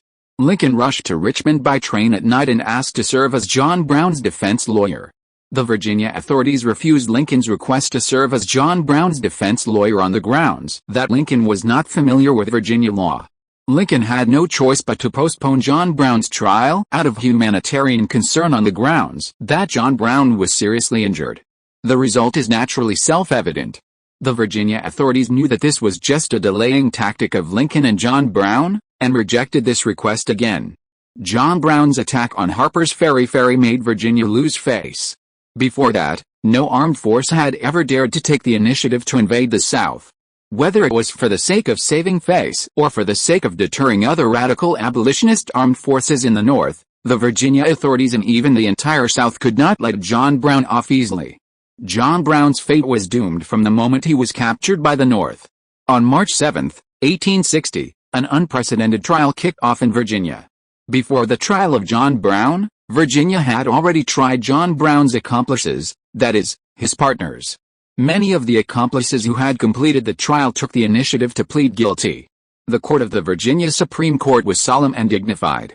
Everyone's eyes were focused on a man in plain clothes and covered with the wounds in the dock. He was John Brown, who was hated by Virginia and the entire South at this moment, and the focus of today. John Brown glanced at the presiding Judge William Hughes with contempt, and looked at the court composed of slave owners in the court with disdain. There was no regret on his face, only firmness and determination. His body was upright, as if he was a solid reef on the seashore, fearless of the invasion of strong winds and waves. The prosecutor stood up first and began to state the charges against John Brown in a sonorous voice. This prosecutor was none other than Charles J. Phillips, the current Speaker of the Virginia State Assembly. Charles J. Phillips accused John Brown of treason, murder and other felonies, and asked the court to impose a severe sentence on him. As for John Brown's defense lawyer, since he was the lawyer arranged by the Virginia authorities, the defense lawyer remained silent under the benefit of the Virginia authorities and gave up the right to defend John Brown. Soon, the prosecutor Charles J. Phillips showed the hard evidence of John Brown's crime in court. These hard evidences were nothing more than the weapons used by John Brown in the attack on Harper's Ferry, the plantation owners near Harper's Ferry, the civilians who were accidentally injured by John Brown in the attack, and the families of the civilians who were accidentally killed. These people tearfully accused John Brown of the crimes he committed against them in Harper's Ferry, and asked the court to sentence John Brown fairly to comfort the victims.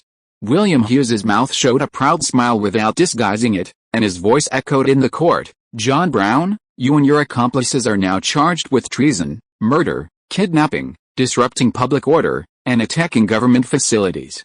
What is your defense for the treason charge? If you want to accuse someone, you can always find a pretext. If the court allows, I have a few words to say." John Brown's face was as calm as water. He had long put aside the trouble and smiled indifferently. The slave owners in the court began to whisper to each other after hearing this. John Brown faced several serious charges, and the people were inside and outside the court. He could not escape the death penalty anyway. For a dying man, these slave owners generously decided to give him a chance to speak to show their tolerance and generosity. After deliberation, this court decided to give you a chance to defend yourself, William Hughes announced. In the first place, I deny all charges except what I have always confessed, viz., my design of emancipating the slaves. I did intend to abolish slavery altogether, as I did the winter before last, when I went to Missouri, where I carried off the slaves without firing a shot, and finally settled them in the North or in Canada. I planned to do this on a larger scale. That is all I intended to do. I never contrived to commit murder, treason, the destruction of private property, or to encourage or incite the slaves to revolt or insurrection. I have one more objection, that it is unjust that I should be punished in this way. The facts which I have confessed in this court have been proved to be quite sufficient, and I have great admiration for the truth and fairness of the facts which have been presented by the witnesses. But if I had acted in the interests of the rich, the powerful, the intelligent, the great men, as they are called, or in the interests of their friends, whether the parents, brothers, sisters, wives, children, or any of them, and had suffered the pains and sacrifices which I have suffered in this matter, all would have been well. Everyone in this court would have thought that my conduct was not only unpunishable, but worthy of reward. John Brown admitted all the charges except for freeing the slaves. He believed that the reason why he was sent to the Virginia court to face an unfair trial was simply because he did not stand on the side of the American nobles, and his actions did not receive the support and permission of the Northern nobles. If he stood on the side of the American nobles, or even if he himself was an American noble, his actions would not only not be punished and judged, but would be rewarded. You are on trial in court today, not because you are born in a humble family or rich, but because you have committed a serious crime. William Hughes interrupted John Brown. You are still stubborn and unrepentant until now. You are really hopeless. Are you Christians? John Brown glanced at the scriptures in front of William Hughes and said, "Yes, I am a Baptist," William Hughes said impatiently. He did not expect that the country bumpkin in the dock would be so eloquent. He now regretted giving this country bumpkin the right to speak and defend himself. "I am a Puritan.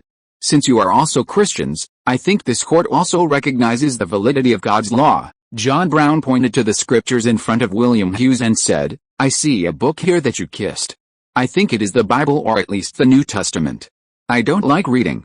This is one of the few books I have read and heard. It teaches me, I should treat others as I want others to treat me. It also teaches me, remember the people in prison, as if I were in prison with them. I try to follow this precept. I am too young to understand that God will be partial to people. I believe that what I have been doing frankly for God's poor people is not wrong, but right. Now, in this slave country, the rights of millions of people are deprived by evil, cruel and unjust laws. If it is necessary, I should sacrifice my life for the purpose of justice. Let my blood, the blood of my children and the blood of millions of people flow together, resist these cruel injustices, and awaken the ignorant masses, This is a fair court. The laws of this state have always been fair. All the citizens of this state have always been enlightened. Charles J. Phillips refuted John Brown. John Brown, you are here to mock our court and put the Bible above the laws of this state. What is your intention? Your Honor, I request to revoke the defendant's right to defend himself. Please let me finish my last words. Are the dignitaries of Virginia still afraid of the words of a dying man? John Brown straightened his back and said in a loud voice, I am completely satisfied with the treatment I have received at this trial. Considering various practical reasons, this trial has been more lenient than I expected. But I do not think I am guilty of anything. I have said from the beginning what my intention was and what it was not. I never thought of destroying the lives of others, committing treason, inciting slaves to revolt or launching a general uprising. I never encouraged anyone to do so, but always dispelled any such thoughts. Please allow me to say a word from those who are related to me. I heard some of them say that I lured them to join me, but the fact is exactly the opposite. I do not say this to hurt others, but I deeply regret their weakness. None of them joined me voluntarily, and most of them joined me at their own expense. Many of them I had never seen or talked with until the day they came to me, and this was for the purpose I have explained. Now, I have finished what I said. John Brown finished speaking, and the court was silent. The slave owners in the court looked at this thin man with complicated eyes, hatred and admiration. But these complex emotions could not influence the outcome of John Brown's trial. In the end, John Brown was still sentenced to hanging and executed within a month. This was not because the slave owners in Virginia were so generous that they let John Brown live for another month. It was because Virginia law stipulated that the death penalty could only be executed 1 month after the trial results were announced. If the law allowed, these slave owners in Virginia would immediately execute John Brown without hesitation. Lincoln, who was waiting for the trial results outside the court, felt heartbroken after learning the expected results. He bluntly pointed out that the unfair trial of John Brown by the Virginia authorities was an unprecedented same in the American judicial community. The Virginia authorities were unwilling to give John Brown even the most basic procedural justice. April 7, 1860, was a clear and breezy day. At the Virginia State Prison in Richmond, reporters from Southern newspapers who heard the news and a few reporters from Western newspapers had set up cameras in front of the prison's gallows, ready to record this precious and cruel moment. Considering John Brown's influence, in order to avoid unnecessary trouble, the Virginia authorities did not choose to execute John Brown in the square or the market, but executed John Brown near the prison. Even so, many people chose to come to the execution ground of Richmond Prison to watch the execution. John's wrists were tied tightly behind his back, and his steps were a little heavy, but his eyes were still firm. He walked to the execution platform without fear. Beside John Brown, the guards were on guard, ready to deal with any unexpected situation at any time. Since the Northerners had been denied to watch the execution, the onlookers who came to the execution ground to watch the execution were all Southerners, and a few Westerners. The onlookers looked at the martyr with different eyes, some with disgust and anger, and some with admiration and sympathy. Soon, the executioner in charge of the execution began to act and put the noose around John Brown's neck. John Brown closed his eyes calmly and prayed silently in his heart. His thoughts flew, recalling his life and the hard days of fighting for freedom and liberating slaves. It seemed that all these things happened yesterday. The gallows began to slowly fall, the rope was tightened, and John Brown's body was suspended in the air. For a moment, silence enveloped the execution site. The scene was very quiet, with only the rustling sound of the wind blowing through the stars and stripes behind the execution ground. Collins, the chief photographer of the California Daily, pressed the shutter to capture John Brown's face, which remained calm and without a trace of fear when he was dying. He couldn't help but sigh in his heart, "What a man." Chapter 599 Eastern Immigration Wave. The calm death of John Brown, a small figure, caused a great shock in America. This small figure, who had very limited influence most of the time during his lifetime, became famous after his death. Although the Pennsylvania authorities prohibited Northern journalists from entering Pennsylvania to interview John Brown and his followers, John Brown's deeds were still spread to the North through other channels. Northern newspapers processed the second-hand information they obtained and then reported it with exaggeration. John Brown's deeds were thus able to be spread to the streets and alleys of America through the developed telegraph network and media in America. People from all over the North regarded John Brown and his followers as heroes and martyrs, and even the deserters in John Brown's team were treated like heroes. John Brown's hometown, Connecticut, came forward to negotiate with the Virginia authorities, hoping to take back John Brown's body for burial in his hometown.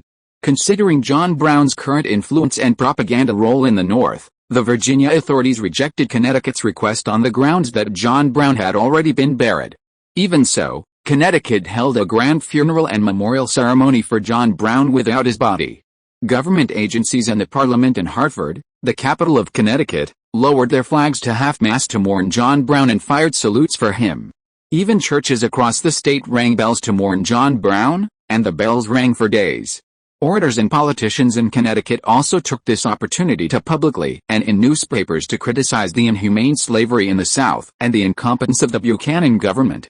Soon, the trend of commemorating John Brown spread rapidly from Connecticut to the entire North. New York, Philadelphia, Boston, Baltimore, Pittsburgh, Cleveland, Chicago, and other major cities in the North successively lowered their flags to half-mast to mourn John Brown and fired salutes to pay tribute to him. Infected by this atmosphere, the Northern people's disgust with slavery and Southern slave owners reached an unprecedented level. Of course, John Brown's death not only caused an uproar in the North, but also caused a great response in the South. The first time the extreme abolitionist armed forces in the North took the initiative to enter the territory of the Southern states, they directly occupied the important ferry and armory of the Southern states, which made the slave owners in the South feel uneasy. In order to enhance the sense of security, the Southern states not only accelerated the pace of regularization of the militia to cope with the obvious military conflicts in the future. At the same time, the connection between the Southern states has become closer and closer, and the frequency of banquets held by the senior officials of each state has increased significantly. However, the theme of these banquets is no longer romance and showing off wealth. These well-dressed Southern gentlemen began to openly discuss the idea of seceding from the Union and establishing a new alliance that is in line with the interests of the South at the banquet. The elites in the South are trying to break away from the North politically and completely get rid of the constraints of abolitionism on the South.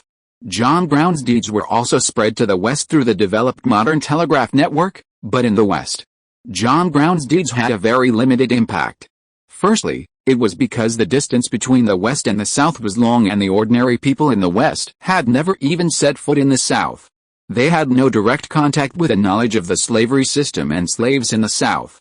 Secondly, compared with the bad things happening in the Far East, the people in the West were more concerned about the increase in wages and the rise and fall of prices, the output and efficiency of factories, the defense of farms, and whether it was worth the risk to migrate to the newly developed areas such as Utah Territory and Colorado Territory.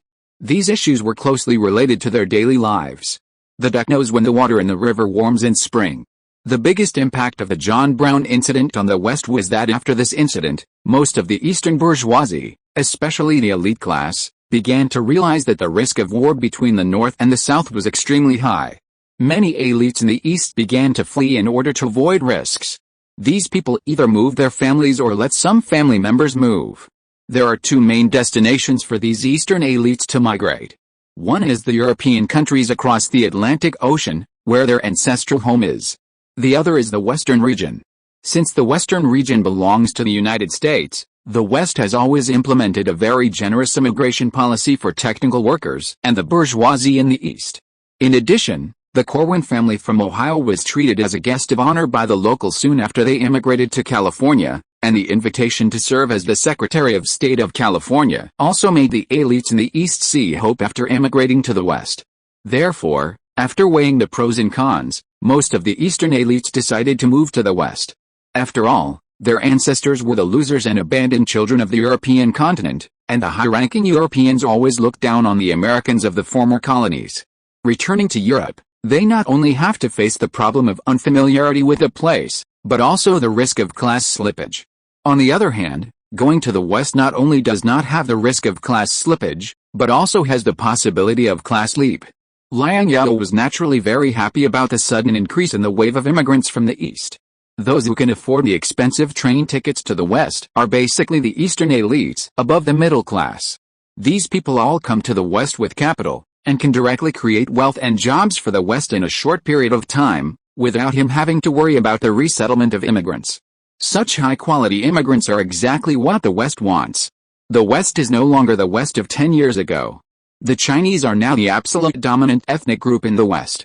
The West is now fully capable of absorbing and digesting tens of thousands of high-quality immigrants from the East without changing the absolute dominant position of the Chinese ethnic group. Moreover, retaining these high-quality immigrants from the East is also a disguised way to strengthen the strength of the West and weaken the power of the North and the South. In order to take the opportunity to absorb more high-quality immigrants from the East, Liang Zhao not only asked the branches of the 5 major Western banks in major cities in the eastern region to cooperate and assist these immigrants in cashing out and transferring their assets in the East. At the same time, the California Railroad Company and the Atlantic Railroad Company also gave free train tickets to the West to immigrants who could provide proof of assets and technical proof. California also introduced a preferential policy of tax exemption for 1 to 4 years for Eastern factories that moved to California, depending on the size of the factory, hoping to take this opportunity to attract more Eastern factory owners to open factories in the West. Liang Zhao, who is a North Platte, also personally met and entertained some Northern celebrities who went to the Western region during this period. These Northern celebrities were deeply moved to see Liang Zhao dragging a sick body to North Platte to personally greet them in order to welcome them to the West. After all, it was no secret among the upper echelons of the North that Liang Zhao was unable to serve as Secretary of War due to illness. In July 1860, Liang Zhao, who had been in charge of North Platte for more than 4 months, saw that both the North and the South were still sharpening their knives and that a large-scale direct military conflict would not break out in the short term. So he took a special train back to California to participate in the 3rd gubernatorial election. Chapter 600 Governor. Compared to the tense election of the 16th President of the United States, the 3rd election in California seemed very smooth. Liang Zhao was successfully elected as the 3rd Governor of California with a support rate of over 90% without any suspense. Liang Zhao, who became the Governor of California, had no fluctuations in his heart. The Governor of California is essentially the spokesperson for the interests of the local jebel, and he himself is the largest jebel in California and even in the entire West. If Liang Zhao wanted, he could have become the first governor of California 10 years ago. Others have to consider whether they can be elected, but he only needs to consider whether he wants to be the governor. If it weren't for the fact that after the outbreak of the Civil War, the Western region needed a strong common leader to rule the West. And this Western leader, only he is qualified and capable. Liang Zhao really didn't want to be the governor. He would rather focus his limited energy on military affairs. Coming to the long-lost San Francisco Tingtao Garden, listening to the sound of waves coming from the coast, looking from a high place, what came into view was the chessboard-like layout of the old town of San Francisco. The streets of the old town of San Francisco are straight and even. Although there is no aesthetic feeling, it gives people a very neat and comfortable feeling. This is the essence of San Francisco, with more than 300,000 residents. Most of the residents who can settle in the overcrowded and expensive old town of San Francisco are immigrants who came to California early and made a fortune. Horse-drawn carriages shuttled through the straight streets of the old town, and the sound of horse hooves clattered, which contrasted with the hawking of street vendors. Pedestrians hurried on the road, shuttling between 3, 4, or even 4- and 5-story high-rise buildings, forming a busy scene. On the streets of the commercial district, towering buildings rose from the ground, and crowded people filled the sidewalks. The windows of the shops were filled with a wide variety of goods, attracting people who came here to shop. Even on the street, there were vendors selling fresh food and various handicrafts. At the port not far away, huge cargo ships were moored at the dock, and the workers on the ships were busy loading and unloading goods. The port was bustling with people. Various goods from all over the world were unloaded from the ship and transported to the warehouse at the dock. Finally, these goods were transported to every corner of the city by horse-drawn carriages to maintain the daily operation of this prosperous metropolis. In 1860, San Francisco had become the trade center of the entire Eastern Pacific region. More than a decade ago, this was still an unknown fishing village that was not marked on many maps. The whole building over there was newly built last year. San Francisco Mayor Vanderbilt pointed to a high-density residential area with 4 or 5 floors at the foot of Mount San Bruno and said, "The price of this kind of apartment building is more than $20 per square meter." Even at this sky-high price, it was sold out within a few days of opening. "What a pity," Thanks to Liang Zhao's advice to Connie on the train a few years ago, Connie's real estate business in San Francisco, Sacramento, Aurora City and other cities has been booming, and he has made a lot of money. Housing prices of more than $20 per square meter are indeed sky high. After all, the average worker in San Francisco only earns more than $20 a month. San Francisco, Sacramento, and Aurora are the four largest cities in California and the essence of California. More than 1.7 million people live in these four cities out of California's 2.8 million population. The populations of the two metropolitan areas of San Francisco and San Francisco both exceed 500,000, with 700,000 people in the San Francisco metropolitan area and 600,000 people in the Los Angeles metropolitan area. Even if such a population size is placed in the eastern region, it is an absolute metropolis. What's more, San Francisco and Los Angeles have not only a large population, but also a complete industrial chain. The San Francisco metropolitan area is the largest comprehensive industrial city in the western region, and Los Angeles is the largest petrochemical industry city. The wealth created by any of these two cities is more than many states in the United States. What a pity, Liang Zhao looked at Connie with a sigh and couldn't help asking. It's a pity that after this piece of real estate is sold, there will be no more land to develop in the old city of San Francisco. Unless the Golden Gate Park, Seaside Park, Daming Lake Park and other parks are flattened, there will be room for building houses, Connie said with a smile. But these parks were left for greening at the beginning of the city planning. It's a pity that they can't be moved. This is the old city of San Francisco where every inch of land is valuable. Liang Zhao knew that Connie was trying to test his opinion, and said lightly, there are a lot of wastelands in San Jose, Fremont, Oakland, and the edge of San Francisco Bay that can be developed. How can you say that there is no land to develop? Yes, but developing new land always requires building roads, and building roads costs money, Connie said meaningfully. If you have something to say, just say it quickly, don't beat around the bush, Liang Zhao spat. Then I'll be frank. After the military expansion, the finances of all regions have become stretched and a little tense. Connie thought for a while and said, I heard that some southern states have been asking the federal government to collect less or even no tariffs. Can we do it too? Connie had the idea of the federal government's tariffs. Since the South cannot pay tariffs, why can't the West? And when you should discuss this matter, Liang Zhao acquiesced to Connie's idea. Tariffs are essentially protection fees paid by the Western region to the federal government. Since the federal government is now unable to take care of itself and cannot provide sufficient protection for the West, and also wants to reduce Liang Zhao's power, there is no need to continue paying this protection fee. At the end of August 1860, William Seward, the most promising presidential candidate of the Republican Party, almost ruined his political career because of his outspokenness. In a speech, William Seward, whether because of excessive fatigue or other reasons, publicly declared that the law is above the Constitution. William Seward's shocking remarks shocked not only the Southerners, but also his Republican colleagues in the North. Republican colleagues were shocked that William Seward, as an experienced and savvy old politician, would make such a low-level principled mistake in public. William Seward's political enemies would naturally not miss this golden opportunity, especially Douglas, the Democratic candidate of the North, and Breckinridge, the Democratic candidate of the South, who seized on William Seward's fatal mistake and made a fuss. Under pressure from the outside world, the Republican Party had to cancel William Seward's candidacy and began to consider new presidential candidates within the party. End of this chapter. Thank you very much for reaching the end. Don't forget to like. Looking for more exclusive content and immediate access? Subscribe to our Patreon. Remember, every like, subscription, or donation encourages us to continue. Thanks to everyone. See you in the next video.